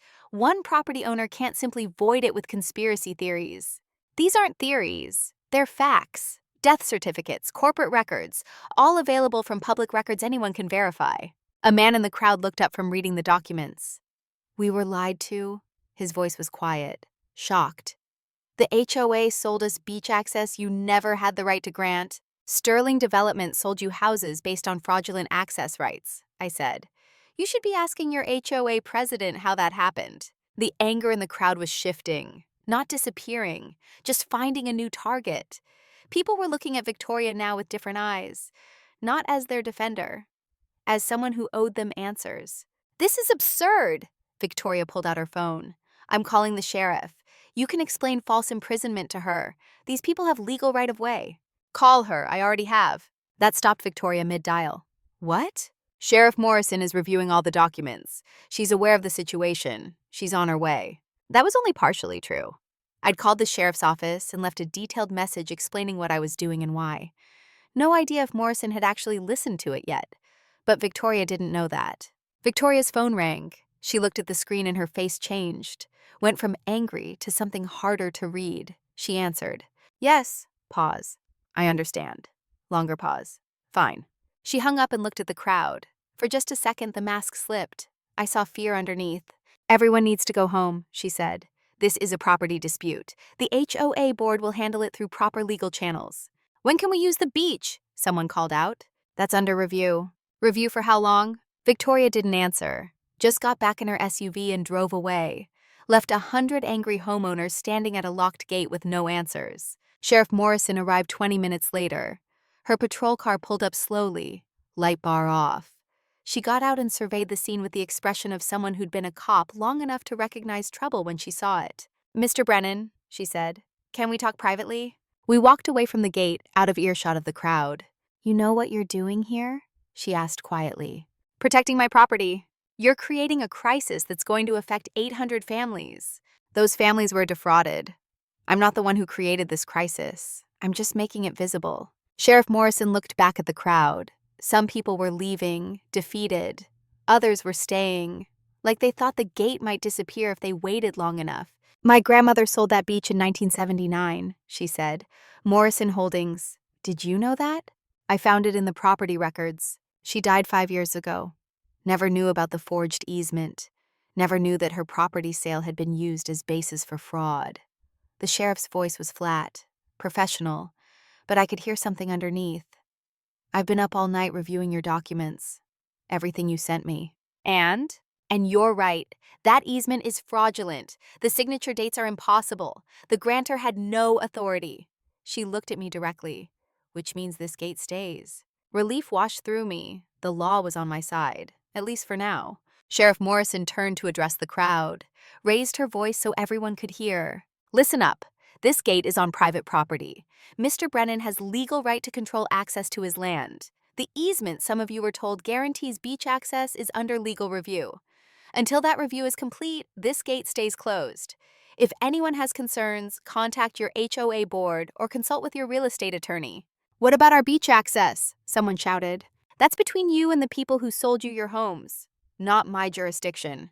The crowd erupted, shouting, protests, demands. But the sheriff just got back in her car and drove away. She'd done her job, confirmed the law. The rest was civil court territory. By noon, the access road was empty. Everyone had gone home. Just me and Jake standing beside the gate, looking at what we'd done. Well, Jake said, that's going to make you real popular. Wasn't trying to win a popularity contest. What happens now? Now Victoria has to explain to 800 angry homeowners why their guaranteed beach access doesn't actually exist. We found out what happened next at 3 o'clock Sunday afternoon when Jake called me. Emergency HOA meeting, he said. High school gym. Every homeowner invited. Mandatory attendance recommended. How do you know? Maria Santos is on the email list. Still gets HOA notices even though they tried to shut down her business. She forwarded it to me. The meeting was at 6. I thought about going, watching from the back of the room. Decided against it. This was Victoria's disaster to manage. I didn't need to be there for the implosion. But Jake went, and he recorded everything on his phone. He came to my place around 9 that night, still grinning, pulled out his phone and showed me the video. The high school gym was packed. He estimated 600 people minimum. Every bleacher seat filled, people standing along the walls. The atmosphere looked tense, even through phone footage. Victoria stood at a podium on the gym floor, microphone in hand.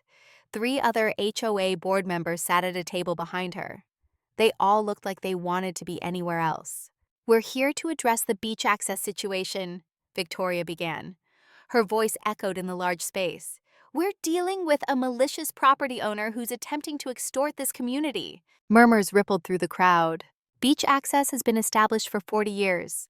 One person cannot simply void decades of precedent. The HOA board is consulting with attorneys. We will resolve this immediately and restore access to our beach. Is the easement real or not? A man's voice from the crowd. The technical details are complex. Our attorneys are reviewing. True or false? Is the easement signed by a dead man? Victoria hesitated. The timeline is being clarified. That's not an answer. Another voice. Did we pay extra for beach access that doesn't legally exist? Beach access has always been part of the community amenity package. Was it legally guaranteed, yes or no? Legal guarantees are subject to interpretation. The crowd was getting hostile. Jake panned his camera across the bleachers. Angry faces. People who'd paid a fortune for homes based on promises that were dissolving in real time. Then a man in an expensive suit stood up in the front row. Jake zoomed in. I recognized him from courthouse photos. Richard Sterling, Victoria's husband. He walked to the podium and Victoria stepped aside. Richard took the microphone and the room quieted slightly. He had presence, authority, money. "Ladies and gentlemen," he said. His voice was smooth, corporate. "Let's stay calm. This is a property dispute, nothing more. Seaside Highlands has enjoyed beach access for 4 decades. That will not change." "How can you guarantee that?" someone shouted. "We're prepared to negotiate with Mr. Brennan for formal easement rights, to put this matter to rest permanently." "What will that cost?" Richard paused, calculated. His face showed the mental math of a man used to manipulating numbers. "We're exploring options, potentially a special assessment to fund the easement purchase." "How much?" "Preliminary estimates suggest $5,000 to $15,000 per household." The gym erupted, shoutings, angry voices overlapping. "I already paid for beach access. That was in my purchase price." "Asses." "I can't afford another $15,000. "This is fraud!" Richard tried to regain control, but the crowd had turned. Jake's video showed people standing, pointing, yelling.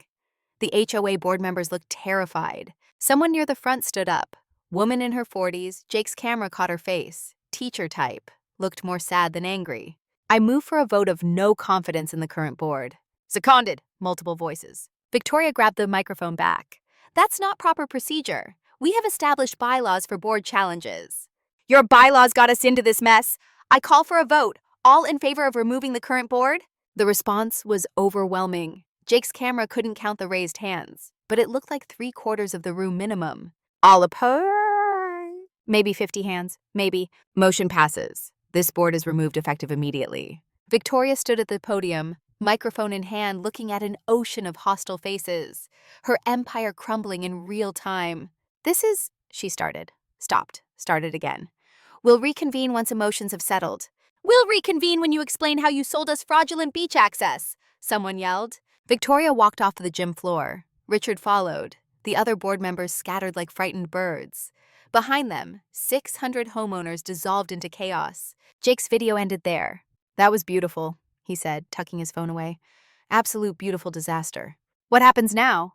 "Now they eat each other. Property values are about to crash. People are going to start selling in panic. The whole house of cards collapses." He was right. By Monday morning, 47 homes in Seaside Highlands were listed for sale.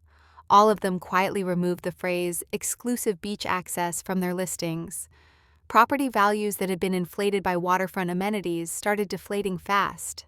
A house that listed for $1.5 million on Friday was down to $1.2 by Monday.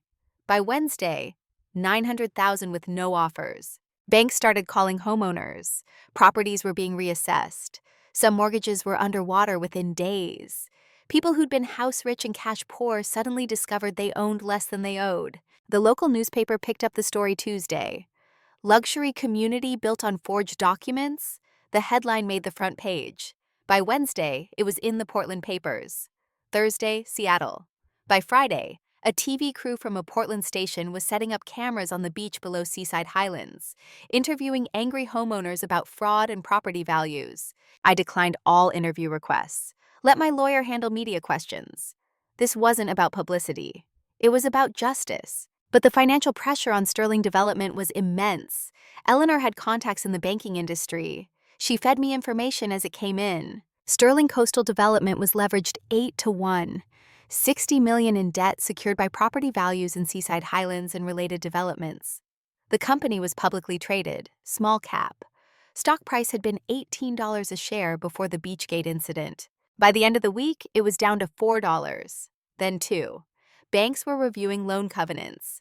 If property values dropped below certain thresholds, Sterling's entire debt structure could collapse. Richard Sterling was facing personal bankruptcy along with corporate ruin. Eleanor called me Tuesday night with more details. "Sterling Development has credit lines with 3 major banks," she said. "Total exposure is $85 million. Covenants require maintaining certain property value ratios. They're already in violation." "What does that mean?" "Means the banks can call the loans, force immediate repayment, or seize collateral. Richard's company doesn't have $85 million in cash. If the banks move, Sterling Development goes into bankruptcy within weeks." "Good." "There's more. Richard personally guaranteed $15 million of the corporate debt. If the company fails, he loses everything. The house, the yacht, the cars. Personal assets get liquidated to cover corporate obligations. He built an empire on fraud. Now it's collapsing. The question is what he'll do when he's cornered. Desperate men make dangerous choices. Tuesday evening, Victoria showed up at my property. Alone this time. No lawyers, no muscle, no bulldozers. Just her white SUV pulling up to the closed gate. I was working on the boat, saw her arrive, took my time walking over. She stood on the far side of the gate. She looked different, older somehow. The polish was cracking, hair not quite perfect, makeup not quite covering the exhaustion underneath. "Name your price," she said. No greeting, no preamble. "What do you want?" "I want you to admit what you did, publicly." "That's not happening." "Then there's nothing to discuss." $2 million for perpetual easement. Final offer. Not interested. $3 million. You can't buy your way out of fraud, Victoria. Her jaw tightened. For a moment, she looked like she might cry or scream. Hard to tell which. You're destroying 800 families because you want revenge. I'm revealing the truth. You destroyed those families when you sold them lies. She stared at me through the steel bars of the gate. The barrier between us was more than metal. It was the distance between someone who'd built on lies and someone who'd stood on truth. "I grew up in a trailer park," she said quietly, almost like she was talking to herself. "Did you know that?" I didn't answer. Richland, Washington, single-wide mobile home, rust stains on the siding, toilets that barely worked. My mother cleaned houses for the families on the hill, the ones with swimming pools and manicured lawns.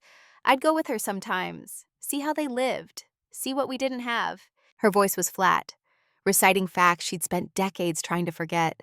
I was 12 when I decided I'd never be poor again. Never be the girl whose shoes came from Goodwill. Never be the one cleaning someone else's toilet. So you became the one putting others down, making working people feel small. I became someone who mattered. Real estate school, 80-hour weeks, made my first million by 30. Then 2008 hit and I lost everything. Foreclosure, bankruptcy, right back to nothing. She looked at the boathouse behind me, at the physical representation of everything she'd tried to destroy. Richard saved me, married me, made me HO president, gave me power, gave me proof I'd escaped, that I mattered. And you used that power to hurt people like Owen Reyes, people like my grandfather, working people who reminded you of where you came from. Victoria flinched, direct hit. Every time I saw your boathouse, I saw that trailer park. Every time I saw Owen's fishing skiff, I saw my mother's beat-up car. Every time I saw someone working with their hands, I saw everything I'd run from. So you tried to erase them, make the world match your fantasy of wealth and exclusivity. I tried to create a place where poverty couldn't touch me, where I could look around and see only success, only people who'd made it. But it was all built on lies, Victoria. The easement, the property values, the exclusive community. None of it was real. She closed her eyes. Tears ran down her cheeks, cutting through the expensive makeup. It felt real for 10 years, it felt real. Now 800 families are learning it wasn't, and they're not blaming me. They're blaming you. I know. Her voice was barely a whisper. She turned to leave, got 3 steps away, stopped. You won't win, she said without turning around. Richard has lawyers, money, connections. We'll bury you in legal fees until you beg to settle. Try it. She got back in her SUV, drove away without another word. But something in that conversation bothered me. The way she'd said Richard's name, not like a partner, like someone following orders. Wednesday morning, Richard called my phone directly. I don't know how he got my number. "Mr. Brennan, let's be reasonable businessmen. $3 million for the easement, cash, 30-day close, you walk away rich." No. $5 million, final offer. That's more than your entire property is worth. His voice was smooth, but I could hear the strain underneath. A man used to getting his way, finding out money doesn't solve everything. I'm not selling. Then you're a fool. The smoothness cracked. Raw anger showed through. You have no idea who you're fighting. No idea what I can do to you. I know exactly who I'm fighting. A man who built an empire on forged documents and his father's fraud. A man who's about to lose everything because he thought he was above the law. Silence on the line. Cold, calculating. "This isn't over," he said finally. "No, it's just getting started." He hung up. Thursday afternoon, there was a knock on my door. I opened it to find 12 people standing on my porch. Homeowners from Seaside Highlands. I recognized a few faces from the gate confrontation. A woman in her 40s stood in front. She wore jeans and a teacher's cardigan, looked tired but determined. "Mr. Brennan, My name is Jennifer Wade. I'm a teacher at Crescent Bay Elementary. These are my neighbors. We're not here to yell at you. We want to understand what happened. I invited them in, made coffee. We sat around my living room and they told me their stories. Jennifer was a single mother, saved for 10 years to afford a house in Seaside Highlands, wanted her kids to have beach access, to grow up with the ocean. Now I find out I was lied to, she said quietly. Everything I worked for was based on fraud. Robert Chen was there, the elderly man whose blue house had been forced beige. His wife Eleanor held his hand. We've lived in Crescent Bay since '72, Robert said, before the subdivision existed. We watched Victoria and her HOA make life miserable for anyone who didn't fit their vision. We were too old to fight back. But you're not. Sarah Martinez ran a small accounting firm. Her mother was Maria Santos, the kayak rental owner. Mom almost lost everything because Victoria didn't want working-class businesses in view of the subdivision. You're the first person who's actually fought back and won. They weren't angry at me, they were angry at Victoria and Richard, at being lied to, at being used. What do you need from us? Jennifer asked. Why would you help me? I locked you out of the beach. You revealed the truth. There's a difference. She pulled out a folder. Victoria's been abusing power for years. We started documenting. Discriminatory fine enforcement, targeting working-class residents, denial of access to disabled people. We have stories from dozens of families. Over the next hour, they showed me everything they'd collected. Pattern after pattern of abuse, the HOA wielded like a weapon against anyone who didn't fit Victoria's image of exclusive coastal living. We're forming a committee, Jennifer said.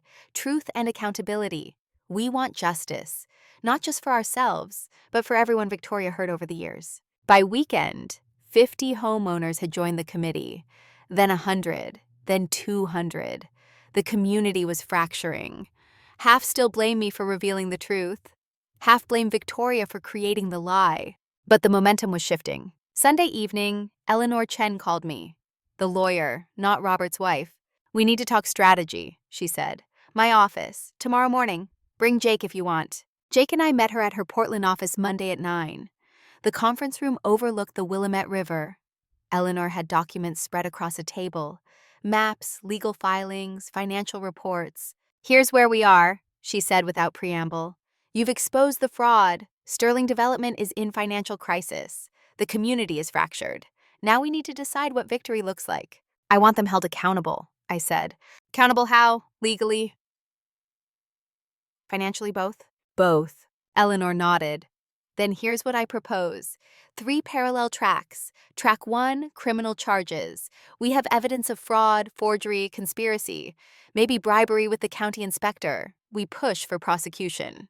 Will the DA actually file charges? With the evidence we have? Yes, especially with media attention. No DA wants to look soft on rich people committing fraud. She spread out more documents. Track 2, class action lawsuit. All the homeowners who bought based on fraudulent beach access promises. Sue Sterling Development for fraud in the inducement. Damages could be 100 to 200 million. Jake whistled. Track 3, Eleanor said. This is the important one. We ensure the beach becomes truly public, not HOA private, not fake exclusive access, real public access for everyone. How? You donate a conservation easement to the county. Grant public access across your property to the beach. County builds proper parking, restrooms, accessibility features. The beach becomes a county park, open to everyone. I thought about my grandfather, about his belief that the ocean belonged to everyone. What about the homeowners? I asked. The ones who were defrauded? They join the class action, get compensated for the difference between what they paid and actual value. Sterling Development pays or goes bankrupt trying. And Victoria and Richard? Criminal prosecution. If convicted, prison time. Asset forfeiture. They lose everything they built on fraud. Eleanor leaned forward. But here's what you need to understand, Marcus. If we do this, if we go all the way, you become the face of the fight. Media attention, scrutiny. Some people will hate you for it. They'll say you destroyed their property values. Never mind that those values were built on lies. I understand. Do you? My daughter died because Richard Sterling cut corners. I've spent 8 years trying to hold them accountable. This is your chance to finish what I started. But it will cost you. In time, energy, peace of mind. I looked at Jake. He shrugged. Your call, brother. But you know what my dad would say. I knew. Manuel Torres would say fight. Fight for everyone who can't fight for themselves. Let's do it, I said. All 3 tracks. Criminal charges, civil lawsuit, public beach access, everything. Eleanor smiled. It wasn't a nice smile. It was the smile of someone who'd waited 8 years for justice and finally saw it coming. Then let's get to work. We spent the next 3 hours planning. Eleanor would coordinate with the district attorney. Jennifer Wade's committee would organize homeowners for the class action. I would work with the county on the conservation easement. Jake would help with everything because that's what Jake did. As we were leaving, Eleanor pulled me aside. Marcus, one more thing. The Sterlings are going to fight this with everything they have. Money, lawyers, political pressure. And they've already shown they're willing to break laws. The boat sabotage proves that. I'll be careful. Careful isn't enough. Watch your back, install cameras, vary your routine. Don't trust anyone you don't know. You think they'd try something violent? I think desperate people do desperate things, and we're about to make them very desperate. I drove home as the sun was setting. The gate still stood across the access road, solid, immovable. On the beach below, I could see a few people walking. Not homeowners, just locals who'd always used the beach before the subdivision tried to claim it. Soon there would be more. Families from all over, kids from the trailer parks, elderly couples from working-class neighborhoods. Everyone the Sterlings had tried to exclude. The tide was turning. After 40 years of fraud, after decades of abuse, justice was finally coming in. All I had to do was survive long enough to see it. My phone buzzed. Text from an unknown number. You've made a mistake. Last chance to walk away. I deleted it, turned off my phone. My grandfather used to say the ocean doesn't quit. It sends wave after wave until it reshapes the shore. Victoria and Richard Sterling had built their empire on sand. They'd lied, cheated, stolen, and crushed anyone who stood in their way. Now the waves were coming, bigger waves than they'd ever imagined. And when the tide went out, there would be nothing left but truth. That was all that mattered. Truth and time and the patient justice of the sea. They say the ocean is patient, but even water has its breaking point. The moment when the wave that's been building across 1,000 miles of open water finally decides to crash. I was sitting at my grandfather's kitchen table, reading a lawsuit designed to destroy me financially, when I realized Victoria and Richard Sterling had just made their final fatal mistake. They'd threatened everything I owned, so now I was going to take everything they'd built and turn it to dust.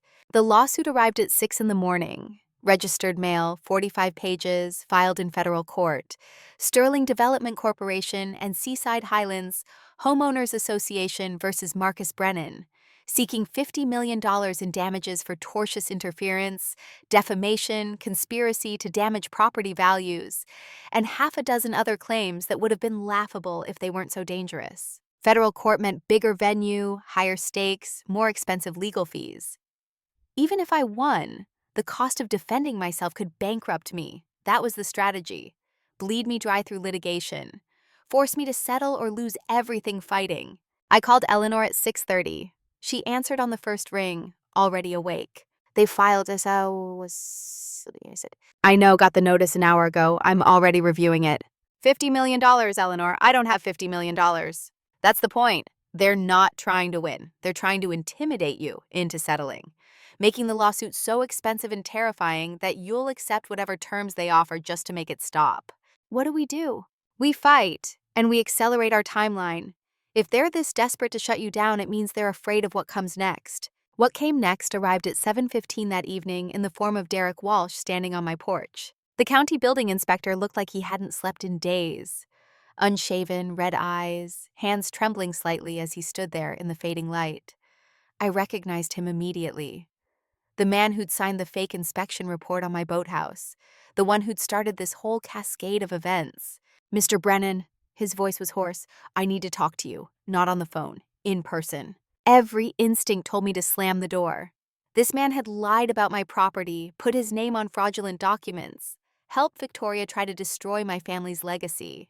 But something in his face stopped me. Not arrogance, not defiance, just exhaustion and what looked like genuine desperation. Why should I talk to you? I asked. Because I can't do this anymore. The lying. I have 2 daughters, 7 and 9 years old. What kind of man am I teaching them to be? I let him in. We sat at the kitchen table. I made coffee neither of us drank. Walsh pulled out his phone, set it on the table between us, but didn't speak right away, just sat there gathering himself. I need you to understand something first, he said finally. I'm not a bad person. Or I wasn't. I don't know anymore.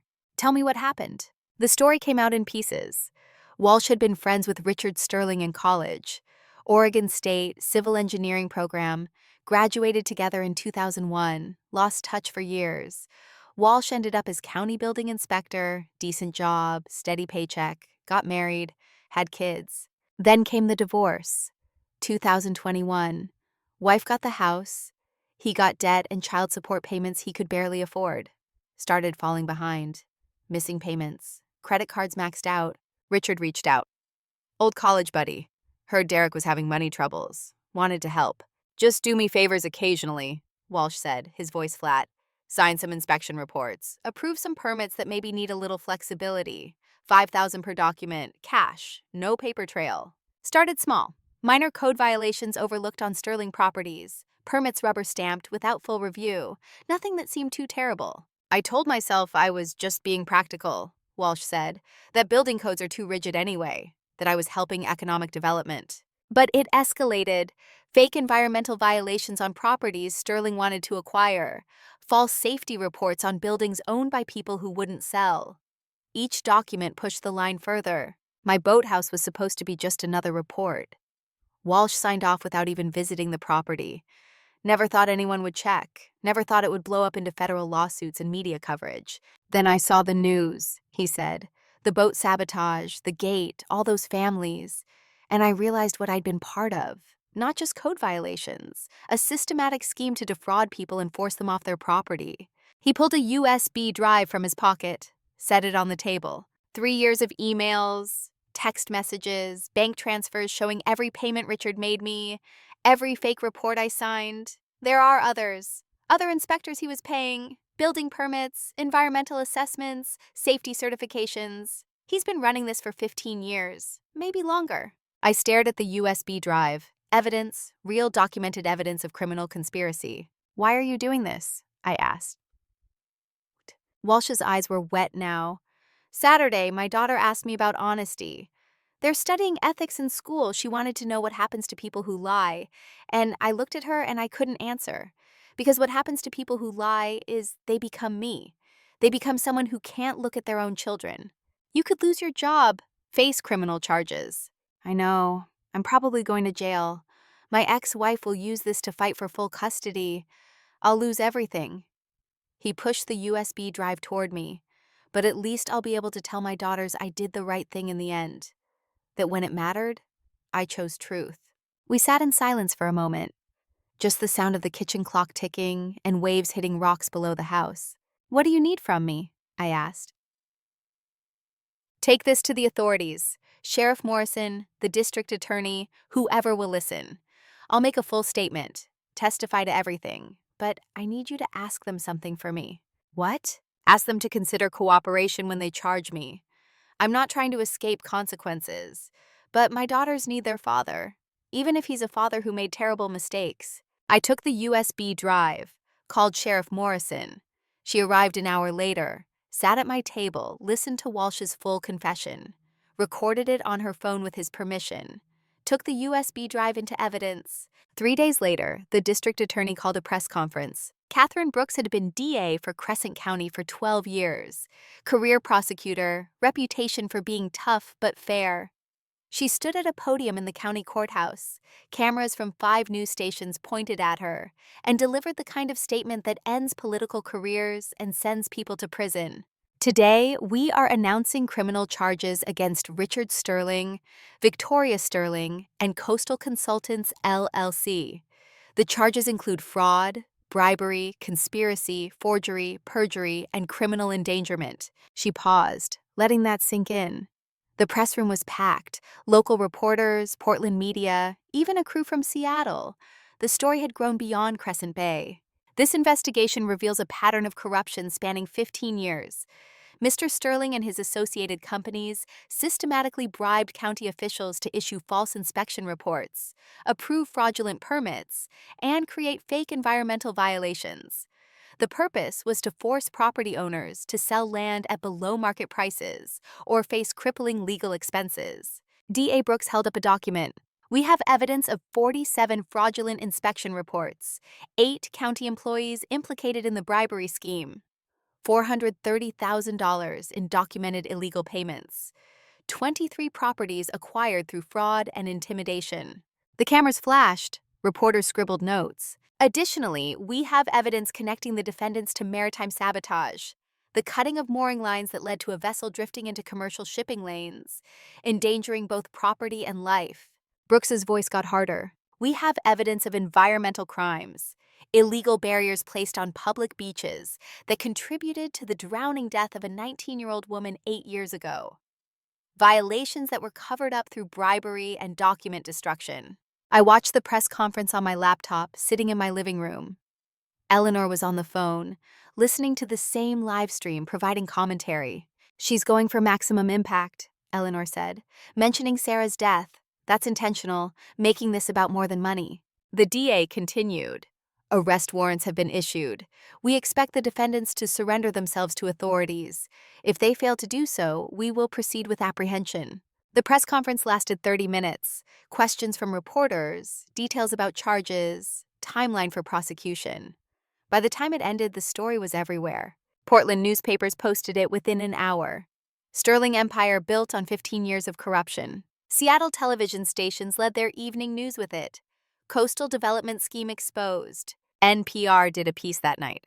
How one marine engineer uncovered decades of fraud. My phone wouldn't stop ringing. Media requests, interview offers, documentary producers. I ignored all of it. Let Eleanor handle media inquiries. But I couldn't ignore the shift in public perception. The early coverage had painted me as angry landowner blocking beach access. Now the narrative was changing. David versus Goliath. Working man standing up to corrupt developer. Family property versus corporate greed. The comment sections on news articles were brutal for the Sterlings. People sharing their own stories of HOA abuse, of corrupt developers, of rich people using the legal system as a weapon. The case was becoming a symbol of something bigger than one boathouse and one beach. Saturday morning, Sheriff Morrison served the arrest warrant on Richard Sterling. He was at his office, surrounded by lawyers, posted $500,000 bail immediately, walked out smiling for the cameras. These charges are politically motivated, he told reporters. Will be vindicated in court. But his stock price told a different story. Sterling Coastal Development shares dropped another 60%. Trading was halted twice for volatility. By market close, the company had lost $90 million in market value. Banks were calling in loans, investors demanding answers. The whole financial structure was collapsing. Victoria's arrest warrant was served at 2 p.m. Sheriff went to the Sterling home. Victoria wasn't there. Her car was gone. Phone was off. Phone. Be on the lookout, Sheriff Morrison told me when she called. Victoria's gone to ground. Could be running. Could be planning something stupid. You think she'd run? I think she's desperate.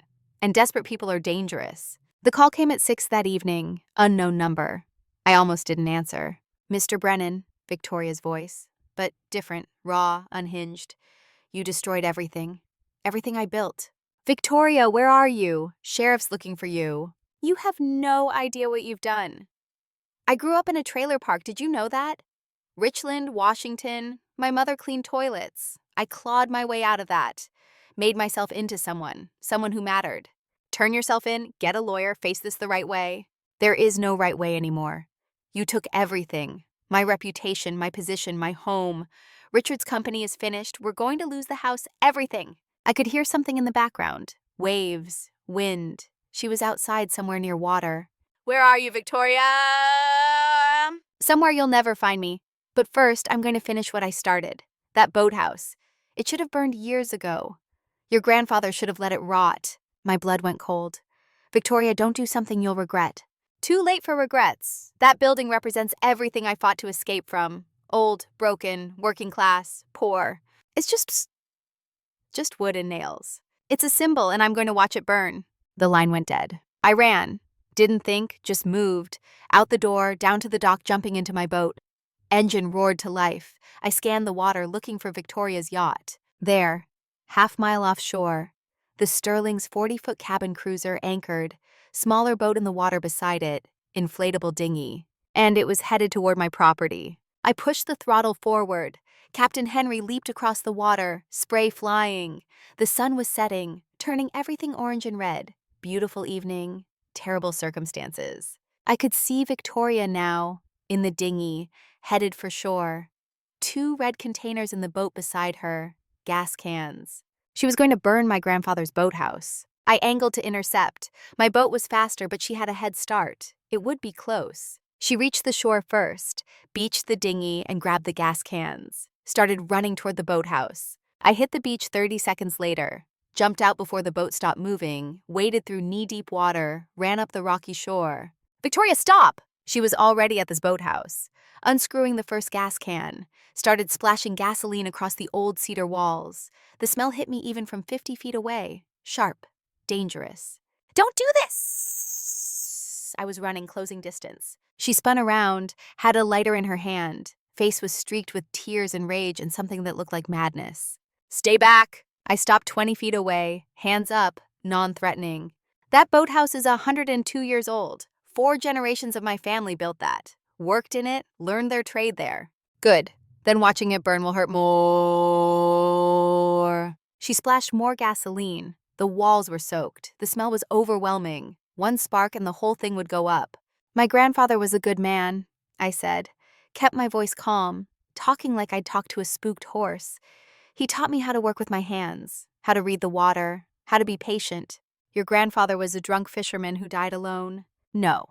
He was a Navy veteran who survived the Pacific War, a father who raised 3 kids on a fisherman's income, a man who believed the ocean belonged to everyone, not just people rich enough to buy waterfront." Victoria's hand trembled. The lighter clicked but didn't catch. "He taught me that character is what you do when no one's watching," I continued. "That real wealth isn't money. It's what you build that lasts, what you leave behind that matters. I'm leaving nothing behind, because you took everything." I revealed the truth. "You built your life on lies, Richard's lies, his father's lies, 40 years of fraud. That was always going to collapse. I just made it happen faster." She clicked the lighter again. This time it caught, tiny flame dancing in the evening breeze. "Put down the lighter, Victoria. You don't want to do this. You have no idea what I want, what I need. This community was supposed to be my proof that I mattered, that I'd escaped, that I was someone. You are someone. You're a woman who made terrible choices, but you can still choose differently, right now, this moment." The lighter flame wavered. "Richard made you HOA president," I said. "Made you the face of his scheme.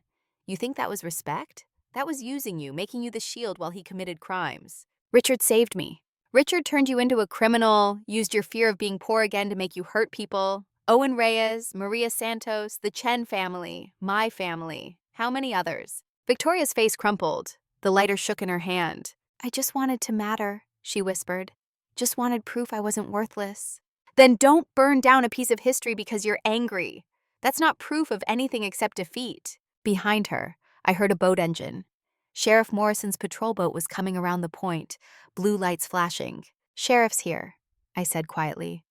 "You have maybe 2 minutes before she arrives. 2 minutes to decide who you want to be. Someone who burns things out of spite, or someone who faces consequences with dignity." Victoria looked at the lighter, at the gasoline-soaked walls, at me. "I wanted everything you had," she said. "The legacy, the respect, the belonging. I thought if I took your property, built something exclusive over it, that would make me belong." "You can't buy belonging, Victoria. You can't force it. You just have to deserve it." Sheriff Morrison's boat was 100 yards out now, close enough to see Victoria with the lighter. Close enough to act. Victoria looked at me one last time, something broken in her eyes. Something that might have been regret or might have been exhaustion. She dropped the lighter. It fell into the water at her feet, hissed, and went dark. Then she sank to her knees in the wet sand, still holding the empty gas can, and started to cry. Not dramatic sobbing, just quiet tears running down her face as 40 years of lies and desperation finally caught up with her. I stayed where I was, didn't approach. Just waited while Sheriff Morrison's boat hit the beach and 2 deputies climbed out. "Victoria Sterling," Sheriff Morrison said, firm but not unkind. "I have a warrant for your arrest. You can come voluntarily or I can make this official right here." Victoria stood slowly, set down the gas can, held out her wrists. "I'll come." They cuffed her gently, read her rights, led her to the patrol boat. She went without resistance. Just looked back once at the boathouse, at me, at everything she'd tried to destroy. "I'm sorry," she said, quiet enough that I almost didn't hear it. Then she was gone, led away to face charges for fraud, conspiracy, attempted arson, and 15 years of systematic abuse. I stood alone on the beach as the sun finished setting. The boathouse still stood behind me, reeking of gasoline but intact, every beam whole, every board in place. Jake arrived 20 minutes later. Must have heard something on the police scanner. "You okay?" he asked. "She almost burned it. Came within seconds of lighting it up. But she didn't." "No, she didn't." We stood there in this darkness, looking at my grandfather's building. "You know what the crazy thing is?" I said. "I almost feel sorry for her. She's a criminal. She hurt people, but she was also broken. Richard used her fear and her past and turned her into a weapon. Doesn't excuse what she did." "No, but it explains it." The criminal prosecution moved faster than I expected. District Attorney Brooks wasn't taking chances with flight risk or witness tampering. She pushed for quick trial date. Derek Walsh testified before the grand jury, handed over everything. Emails showing Richard giving specific instructions for fake reports, text messages about which properties to target, bank records showing $430,000 in cash payments over 3 years. But Walsh wasn't the only one who flipped. Once the first domino fell, others followed. 2 other building inspectors came forward. A county environmental assessor, someone from the planning commission. Each one had been taking Sterling's money. Each one had been signing fraudulent documents. The evidence was overwhelming. Richard's legal team tried to fight, filed motions to suppress evidence, claimed entrapment, argued prosecutorial overreach. Every motion was denied. His deposition was a disaster. 5 hours of questioning from Eleanor and the DA's team. Forced to admit he knew about the forged easement. His father had told him in the 90s. Told him it was creative paperwork that made development possible. Richard had continued the scheme, expanded it, used it to build an empire. But he made one critical mistake in his deposition. He mentioned the boat sabotage. "Mr. Sterling," Eleanor asked, "are you aware that Mr. Brennan's boat was set adrift in July, nearly causing a collision with a container ship?" "I heard about that incident. Did you have any involvement?"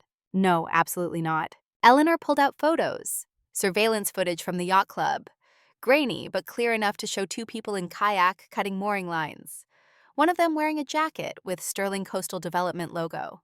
"Mr. Sterling, do you recognize this jacket?" Richard's face went white. I can't confirm that's our company jacket. We've matched it to jackets you ordered in bulk in April. Your company logo. Serial numbered. Would you like to revise your answer about involvement?" He refused. Lawyer called for break, but the damage was done. The surveillance footage tied him directly to criminal sabotage. The civil case was even worse for Sterling.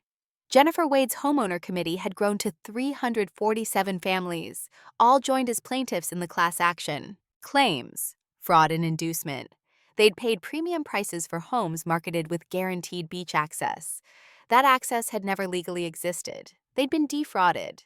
Damages: difference between price paid and actual value without beach access, plus emotional distress, plus punitive damages for deliberate fraud.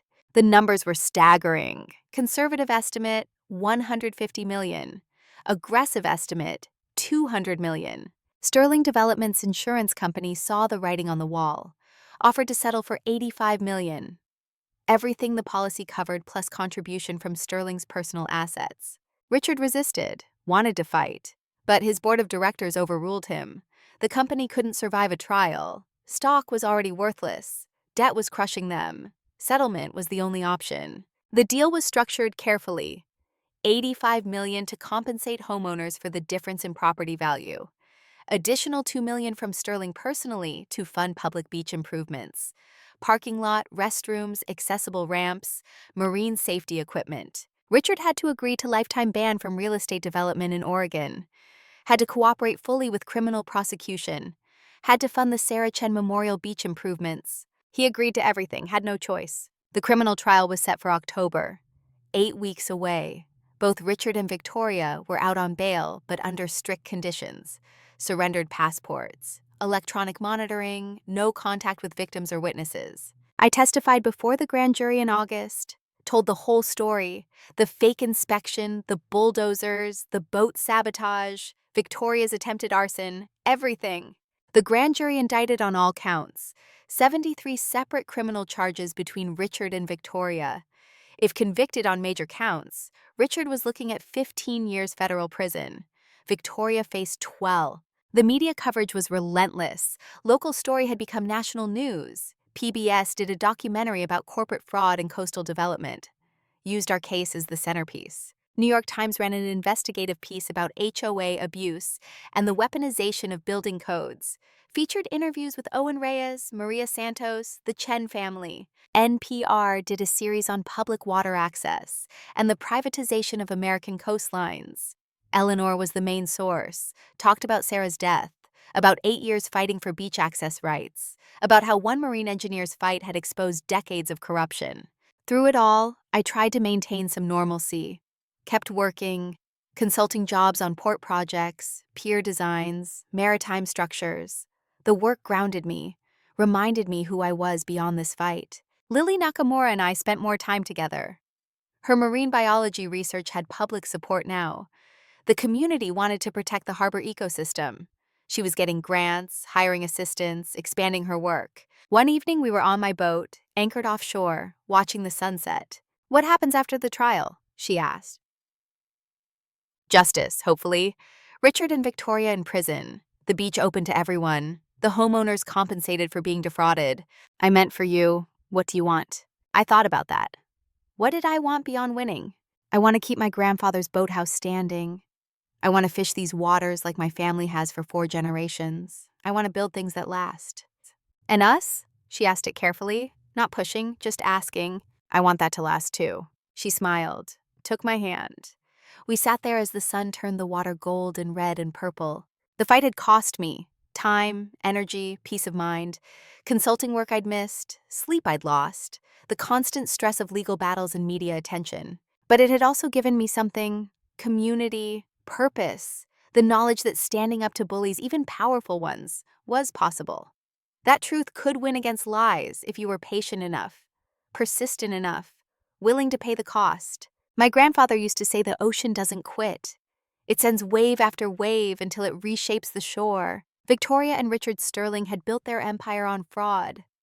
40 years of lies and corruption and abuse. Now it was all washing away. Criminal charges, financial ruin, public disgrace, prison time coming. The shore was being reshaped. What they'd built on sand was collapsing into the sea. And when the tide went out, what would be left was truth, justice, and 800 families who finally knew what they'd really paid for. That was worth fighting for. Worth every sleepless night and every threat and every moment of fear. The trial would come, the verdicts would be delivered, the sentences would be handed down. But standing on my boat that evening, watching the sun set over the Pacific, holding hands with a woman I was starting to love, I realized I'd already won the thing that mattered most. I'd kept my family's legacy standing. I'd honored my grandfather's memory. I'd chosen truth over money, justice over revenge, community over isolation. The Sterling Empire was falling, but the boathouse still stood. The dock still reached into the water. The ocean still crashed against the rocks the way it had for 1,000 years before any of us were born, and would for 1,000 years after we were gone. That was the only victory that mattered. The tide always comes back, the shore always endures, and in the end, that's all you can really own. Not the water, not the beach, just the knowledge that you stood your ground when the storms came, that you built something that would last. Everything else was just noise against the eternal patience of the sea. My grandfather used to say that the ocean always returns what belongs to it. He meant driftwood, lost anchors, messages in bottles. But standing on the beach that morning, watching kids from the trailer park play alongside kids from million-dollar homes, I realized he meant something deeper. Justice, like the tide, finds its level. You can try to wall it off, claim it for yourself, keep others out. But eventually the water comes back. And when it does, it doesn't care about your gates or your deeds or your exclusive rights. It just reclaims what was always meant to be shared. 3 months had passed since Victoria's attempted arson. 3 months since Sheriff Morrison led her away in handcuffs. 3 months of preparation, legal strategy, media coverage, and waiting for the trial that would finally deliver justice. The trial began on an October morning when the coastal fog hung thick over Crescent Bay. Federal courthouse in Portland, courtroom packed with spectators, media, victims. I sat in the second row with Eleanor Chen on one side and Jake Torres on the other. Behind us, Owen Reyes in his wheelchair, Maria Santos with her daughter Sarah, Robert and Eleanor Chen holding hands, Jennifer Wade with a dozen other homeowners from her Truth and Accountability Committee. We were all there to watch Richard and Victoria Sterling face justice. The prosecution team was led by Assistant U.S. Attorney Sarah Mendez, a woman in her 40s with 20 years of federal prosecutions behind her. She'd built her case methodically over 3 months, 73 criminal counts, 400 pages of evidence, testimony from 32 witnesses. The defense had tried everything: motions to dismiss, change of venue requests, attempts to suppress evidence, all denied. Judge Marcus Whitfield was not playing games. 70 years old, former Navy JAG officer, reputation for running tight courtroom and tolerating no nonsense. Opening statements took the morning. Mendez laid out the prosecution's case with surgical precision. 15 years of systematic fraud, forged documents, bribed officials, properties stolen through fake violations, 800 families defrauded, one 19-year-old girl dead because of illegal beach barriers. She held up the forged easement, the document signed by a dead man, the foundation of everything the Sterlings had built. "This signature is from James Whitmore," she said. "Mr. Whitmore died June 3, 1981. This document is dated April 15, 1985, 4 years after his death. This isn't a mistake. This isn't an error. This is deliberate, calculated fraud." She paused, letting the jury absorb that. And it didn't stop there. For 15 years, Richard Sterling systematically bribed county officials to issue fake inspection reports. Derek Walsh will testify he received $430,000 to sign fraudulent documents. Others will testify to similar schemes. This wasn't one bad decision.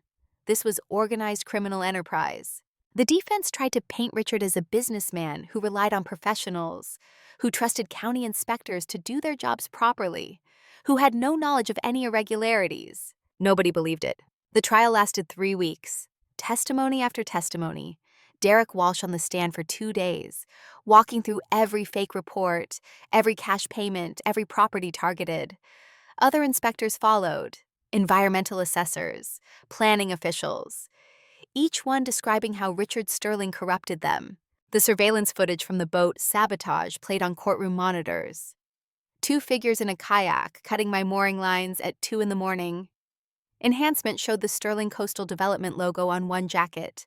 Phone records placed Richard near the harbor that night. Eleanor testified about her daughter Sarah, described finding her body on the rocks, described 8 years of grief, described the illegal barriers Sterling had installed and then lied about during the liability investigation. Her voice never wavered, but I saw her hand shaking as she held the photo of Sarah.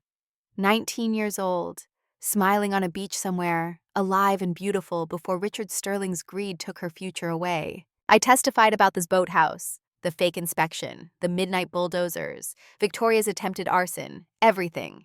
Victoria took the stand in her own defense, against her lawyer's advice. She wanted to explain herself. It was devastating to watch. She described growing up in poverty, her mother cleaning houses for wealthy families in Richland, the trailer park, the shame, the determination to escape.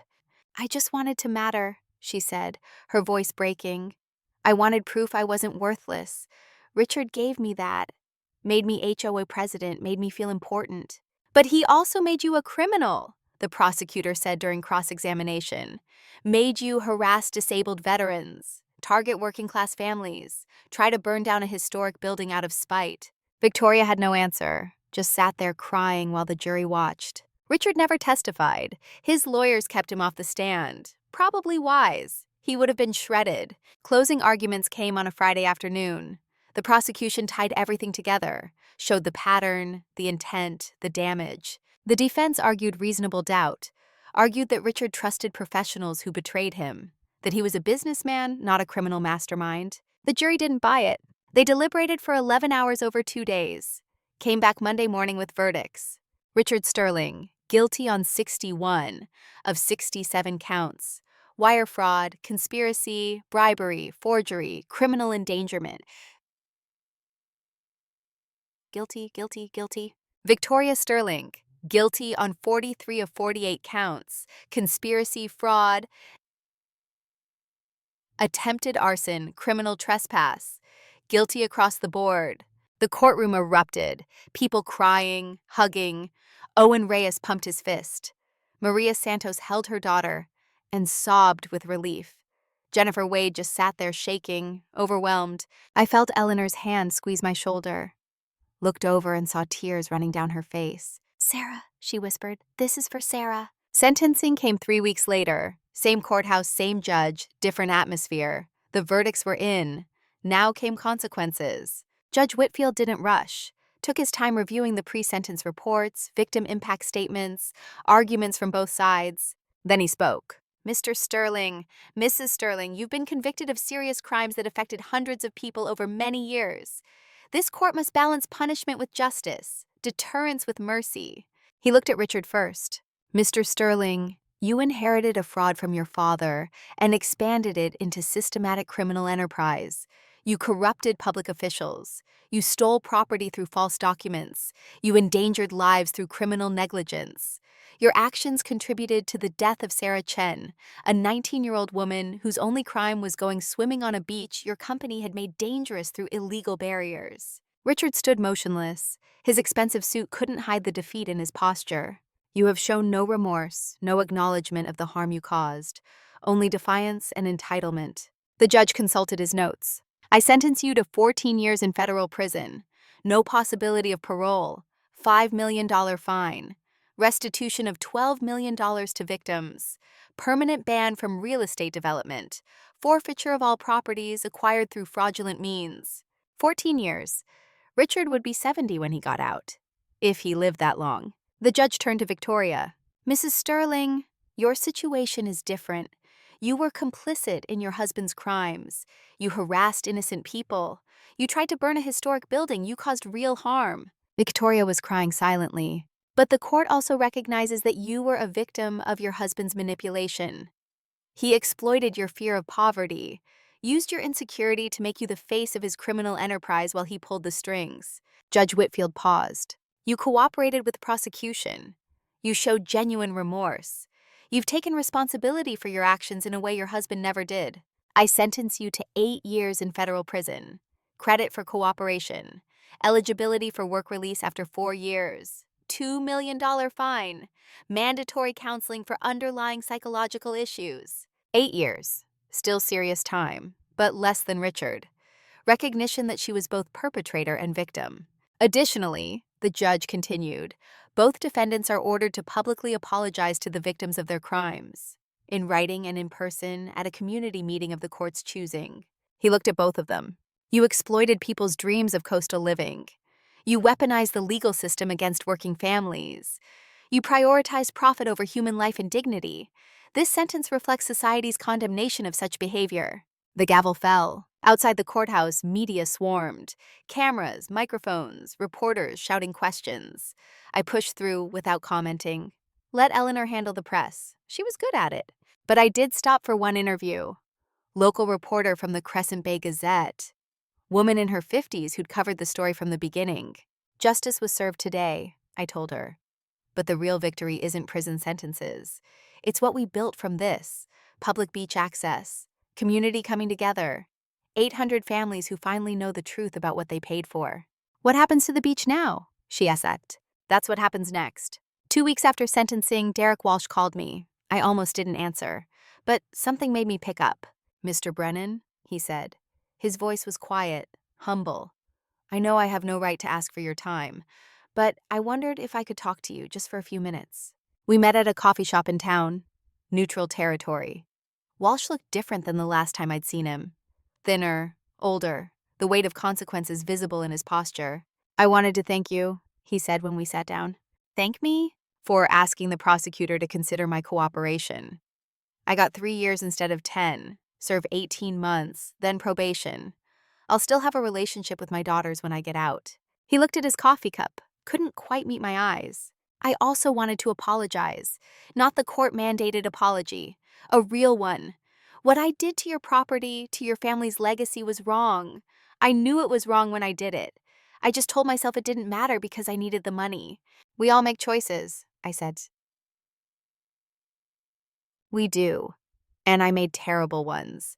But you gave me a chance to make one good choice at the end, to tell the truth, to help stop Richard before he hurt more people. He pulled an envelope from his jacket, set it on the table. I can't undo what I did, but I'm giving you this. It's the names and contact information for every property owner Richard targeted over the years. People like you who lost land or were forced to sell.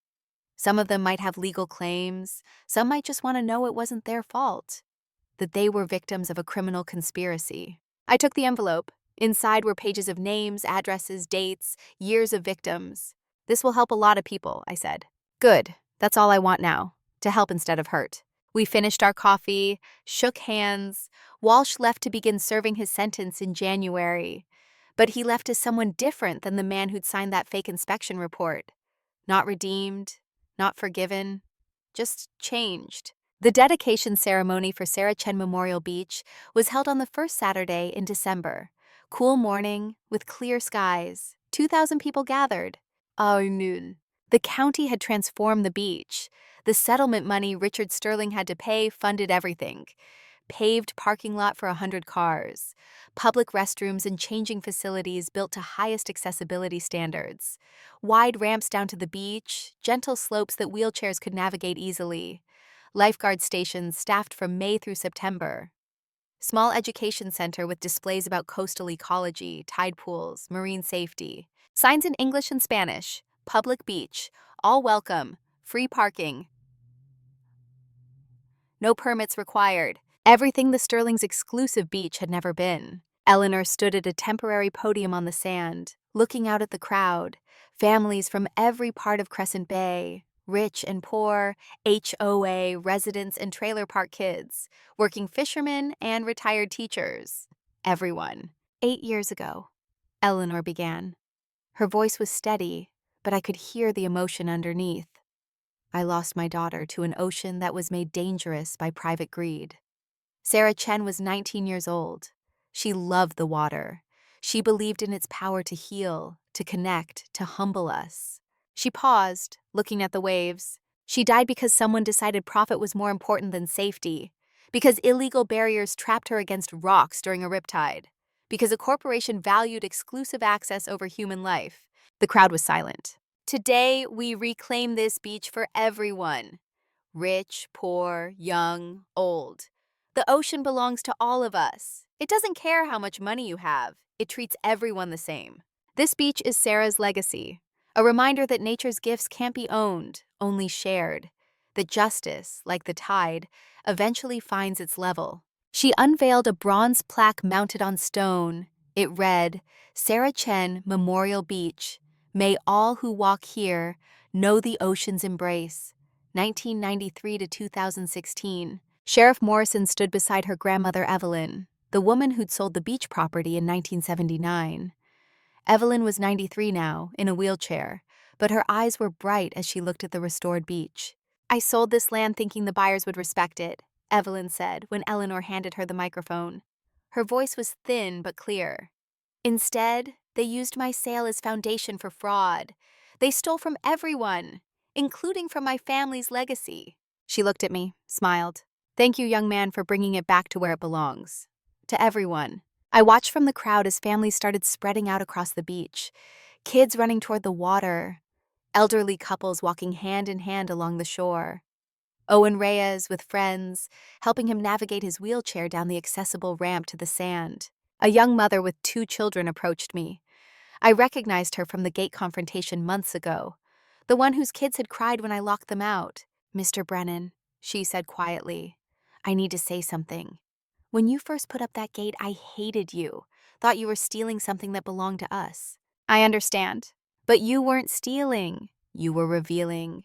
My children ask me now why some people think they deserve more than others. I tell them they don't. The ocean doesn't care how much money you have. She held out her hand. Thank you. For fighting. For not giving up. I shook her hand. Watched her kids run down to play in the tide pools. Jennifer Wade found me next. She had news.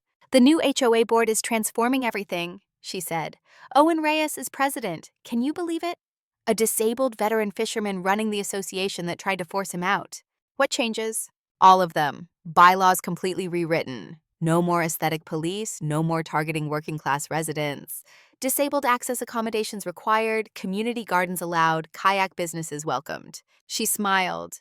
We're even funding a scholarship, the Sarah Chen Marine Biology Scholarship. Full ride to Oregon State for local kids interested in ocean science. Eleanor will love that. It was her idea. She's donating $1 million to endow it permanently. The transformation wasn't just happening at the beach. It was spreading through the whole community. Jake's fishing business was thriving. The settlement money had given him $150,000. His father Manuel had been a documented victim of Sterling's harassment. Jake used it all to expand. He bought 3 more boats, hired 6 crew members, started teaching traditional fishing methods to younger generation, named the whole operation Manuel Torres & Sons Commercial Fishing. Dad would have loved this, he told me one evening at his dock. We were cleaning the day's catch, the familiar rhythm of gutting fish and washing decks. Work our fathers had taught us, work we were teaching others. Building what he lost, teaching kids the trade, making it work the right way this time. He'd be proud of both of us, I said. We didn't just get revenge, we built something better. Jake looked at the 3 boats tied up at his dock, all named for family. The Manuel, the Rosa for his mother, the Marcus for me. You know what the best part is? He asked. 2 of my crew members are kids from Seaside Highlands. Their families lost value in the crash. But the kids wanted real work, honest work, learning to fish instead of learning to look down on fishermen. Things change. They do, tides turn. Owen Reyes's new dock went up in January. I designed it myself.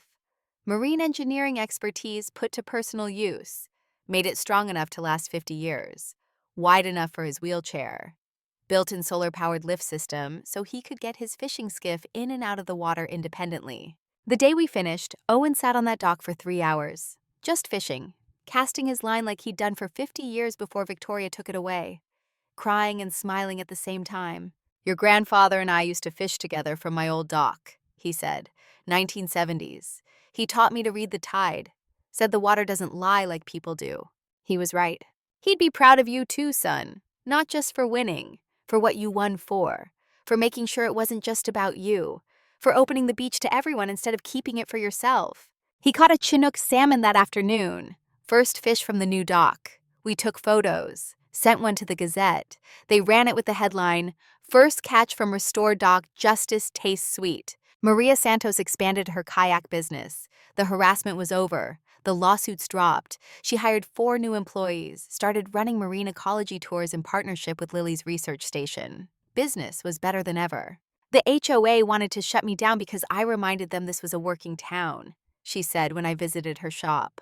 Wall-to-wall customers, families renting kayaks, kids learning water safety. Now the new board is promoting local businesses, featuring us in community newsletter.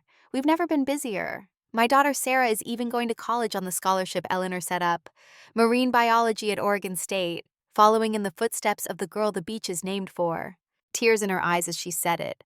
Pride and grief and hope all mixed together. The Chen family repainted their house, back to sky blue with white trim, the colors it had been for 40 years before Victoria forced them to change. I helped them. Spent a Saturday on ladders with Robert and his son, rolling sky blue paint over the beige Victoria had demanded. Every brushstroke an act of reclamation. It feels like home again, Eleanor Chen said, standing back to admire the work. Every time I look at it, I remember we didn't give up. We just had to wait for someone strong enough to fight back. You all fought, I said. I just had the resources and the stubbornness. And the grandfather who taught you the tide always comes back. Through all of this, my relationship with Lily deepened. She'd negotiated a position with Monterey Bay Aquarium that let her work remotely from Crescent Bay. Half the year consulting for them, half the year running her own research. We talked about building something together. A marine research station at Brennan Point, educational programs for local schools, studying coastal ecology and climate impacts, creating something that would last beyond both of us. What about the boathouse? She asked one evening. We were on my dock, watching the sunset paint the water gold and red. What about it? The county parks department contacted me. They want to turn it into a maritime heritage museum, showcase local fishing history, indigenous coastal traditions, conservation efforts. Your grandfather's story is the centerpiece. I'd been avoiding this decision for months. The boathouse was sacred space. My great-great-grandfather built it. 4 generations had worked there. Opening it to the public felt like violation. I don't know, I said. What would your grandfather want? That was the question, wasn't it? The answer came a week later when I was cleaning the boathouse, preparing for another season of boat maintenance, moving old equipment, organizing tools. Behind an old cabinet, I found a wooden box I'd never seen before, hidden deliberately, covered in dust. Inside was my grandfather's final journal, the one he was writing when he died, pages and pages in his careful handwriting. The last entry was dated 3 days before his death. I sat on the boathouse floor and read it with hands that shook. The entry was long, reflective, a man facing death and trying to make sense of his life. He wrote about building the boathouse in 1922. 7 years old, handing his father nails, learning to measure twice and cut once. About teaching me those same lessons 60 years later. Then he wrote about the future, about what he feared. I'm 84 years old. Doctor says cancer will take me before winter. I don't fear death. I've lived on borrowed time since that storm in '73 nearly sank me. What I fear is this boathouse dying with me. Marcus is in Seattle, building things for strangers. Good work, important work. But I wonder if he'll come back, if he'll remember what this place means. I had to stop reading, wipe my eyes. This building isn't just wood and nails. It's memory made solid. It's proof that working people matter, that fishermen matter, that the ocean doesn't belong to the rich. It belongs to whoever's willing to work for it, respect it, love it. If Marcus does come back, I hope he fights for this place. Not because it's valuable, because it's true. In a world of fake things and fake people, this boathouse is real. It's honest work, honest wood, honest purpose. And if he has to fight the people who want to tear it down, I hope he remembers the tide doesn't fight the rocks. It just waits and wears them down. That's my last lesson for him. Patience wins. Truth wins. Justice is just the tide coming in. The final line destroyed me. If this building survives me, I hope it becomes something bigger than one family's workshop. I hope it teaches others what it taught me.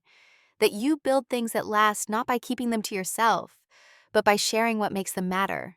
I sat there on the floor, my grandfather's journal in my hands, and understood what he wanted, what he'd always wanted.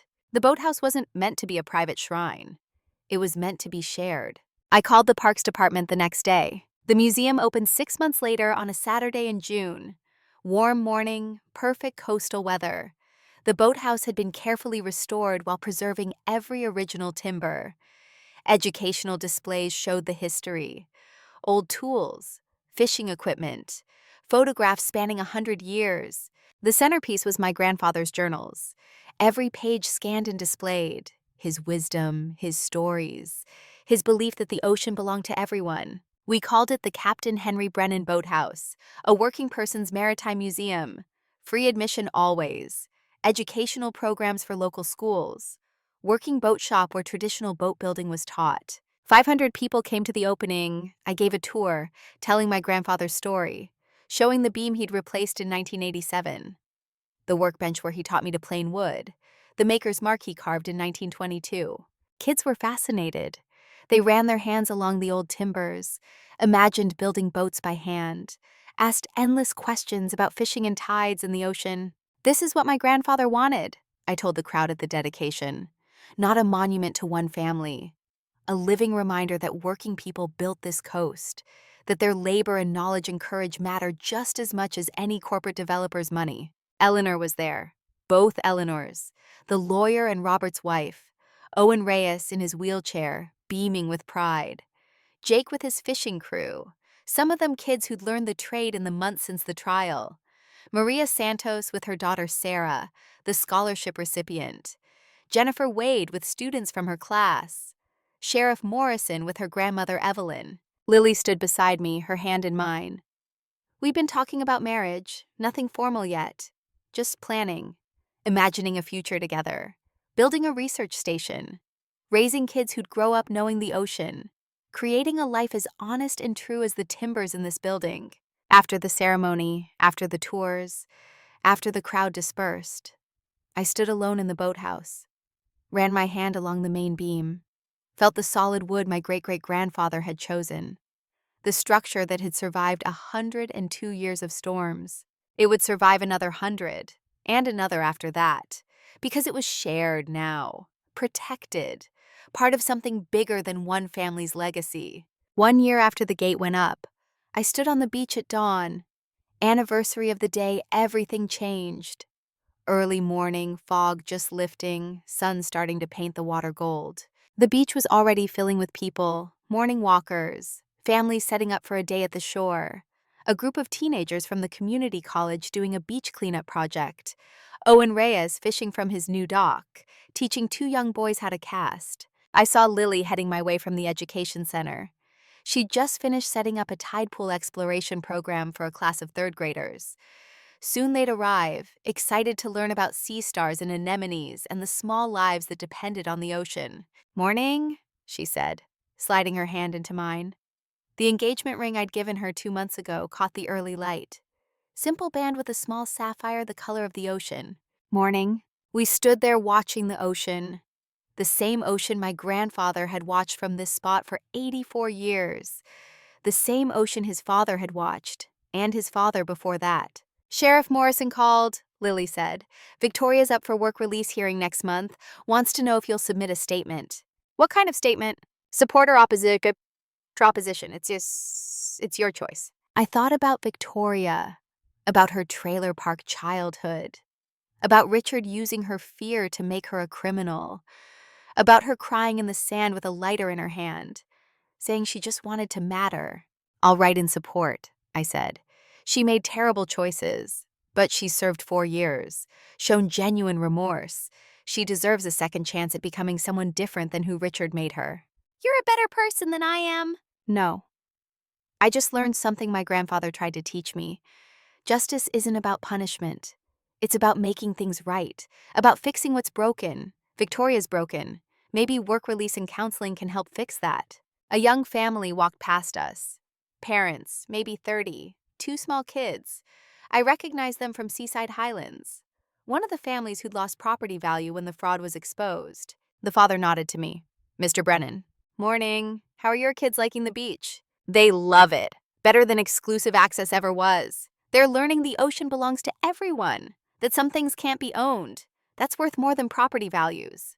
He looked at his kids playing in the surf, digging in the sand with other children from every part of town. We were angry at first when values dropped, but we realized we were paying for a lie, rather know the truth and own less than believe a fraud and own nothing real. They walked on. Lily squeezed my hand. "You did that," she said. "You could have taken the money, settled, walked away. But you fought for something bigger." We all did. Eleanor, Jake, Owen, Maria, Jennifer and her committee. Everyone who stood up and said enough. The sun was higher now, burning off the fog. The Pacific stretched before us, endless and patient. Soon we'd head up to the cottage, make breakfast, plan the day, work on designs for the research station we were building together. A place where science and education met, where kids could learn about the ocean that would shape their future. "What are you thinking about?" Lily asked. "My grandfather. About what he wrote in that last journal entry. About building things that last by sharing what makes them matter." "You shared the beach, the museum, the fight for justice, all of it. Not just me, all of us. That's what makes it last, when it's bigger than one person, when it belongs to the community." I thought about Derek Walsh, serving his sentence but coming out to a relationship with his daughters. About Victoria, hopefully getting the help she needed to become someone beyond her fears. About Richard, facing consequences, but maybe, in 14 years, emerging as someone who understood the damage greed causes. About Eleanor finally finding peace after 8 years of grief. About Jake rebuilding his father's legacy. About Owen fishing from a new dock. About Maria's daughter getting an education that would honor Sarah Chen's memory. About the beach full of families who now knew the ocean was theirs. Not to own, just to share. My grandfather used to say the ocean doesn't keep score. I told Lily as we watched the waves. It doesn't care who owns the title or controls the access. It just is. Constant, patient, generous to all who approach with respect. Justice works the same way. You can't force it, you can't buy it, you can only wait for it, work for it, and when it finally arrives like the evening tide, share it with everyone who's been waiting beside you. I looked at the beach, filled with people of every background, kids from trailer parks playing beside kids from million-dollar homes, everyone equal under the sun and salt spray. The Sterling Empire is gone, the gates are open, and the ocean, at last, belongs to all of us. Lily leaned against me. Your grandfather would be proud. He knew this would happen. Read his last journal entry. He knew someone would try to take this place, and he knew that if they did, the ocean would take it back. The tide always comes back. Always. We walked up toward the cottage hand in hand. Behind us, the beach filled with life and laughter, and the eternal sound of waves. In a few weeks, we'd break ground on the research station. In a few months, we'd get married on that beach, surrounded by everyone who'd fought this fight with us.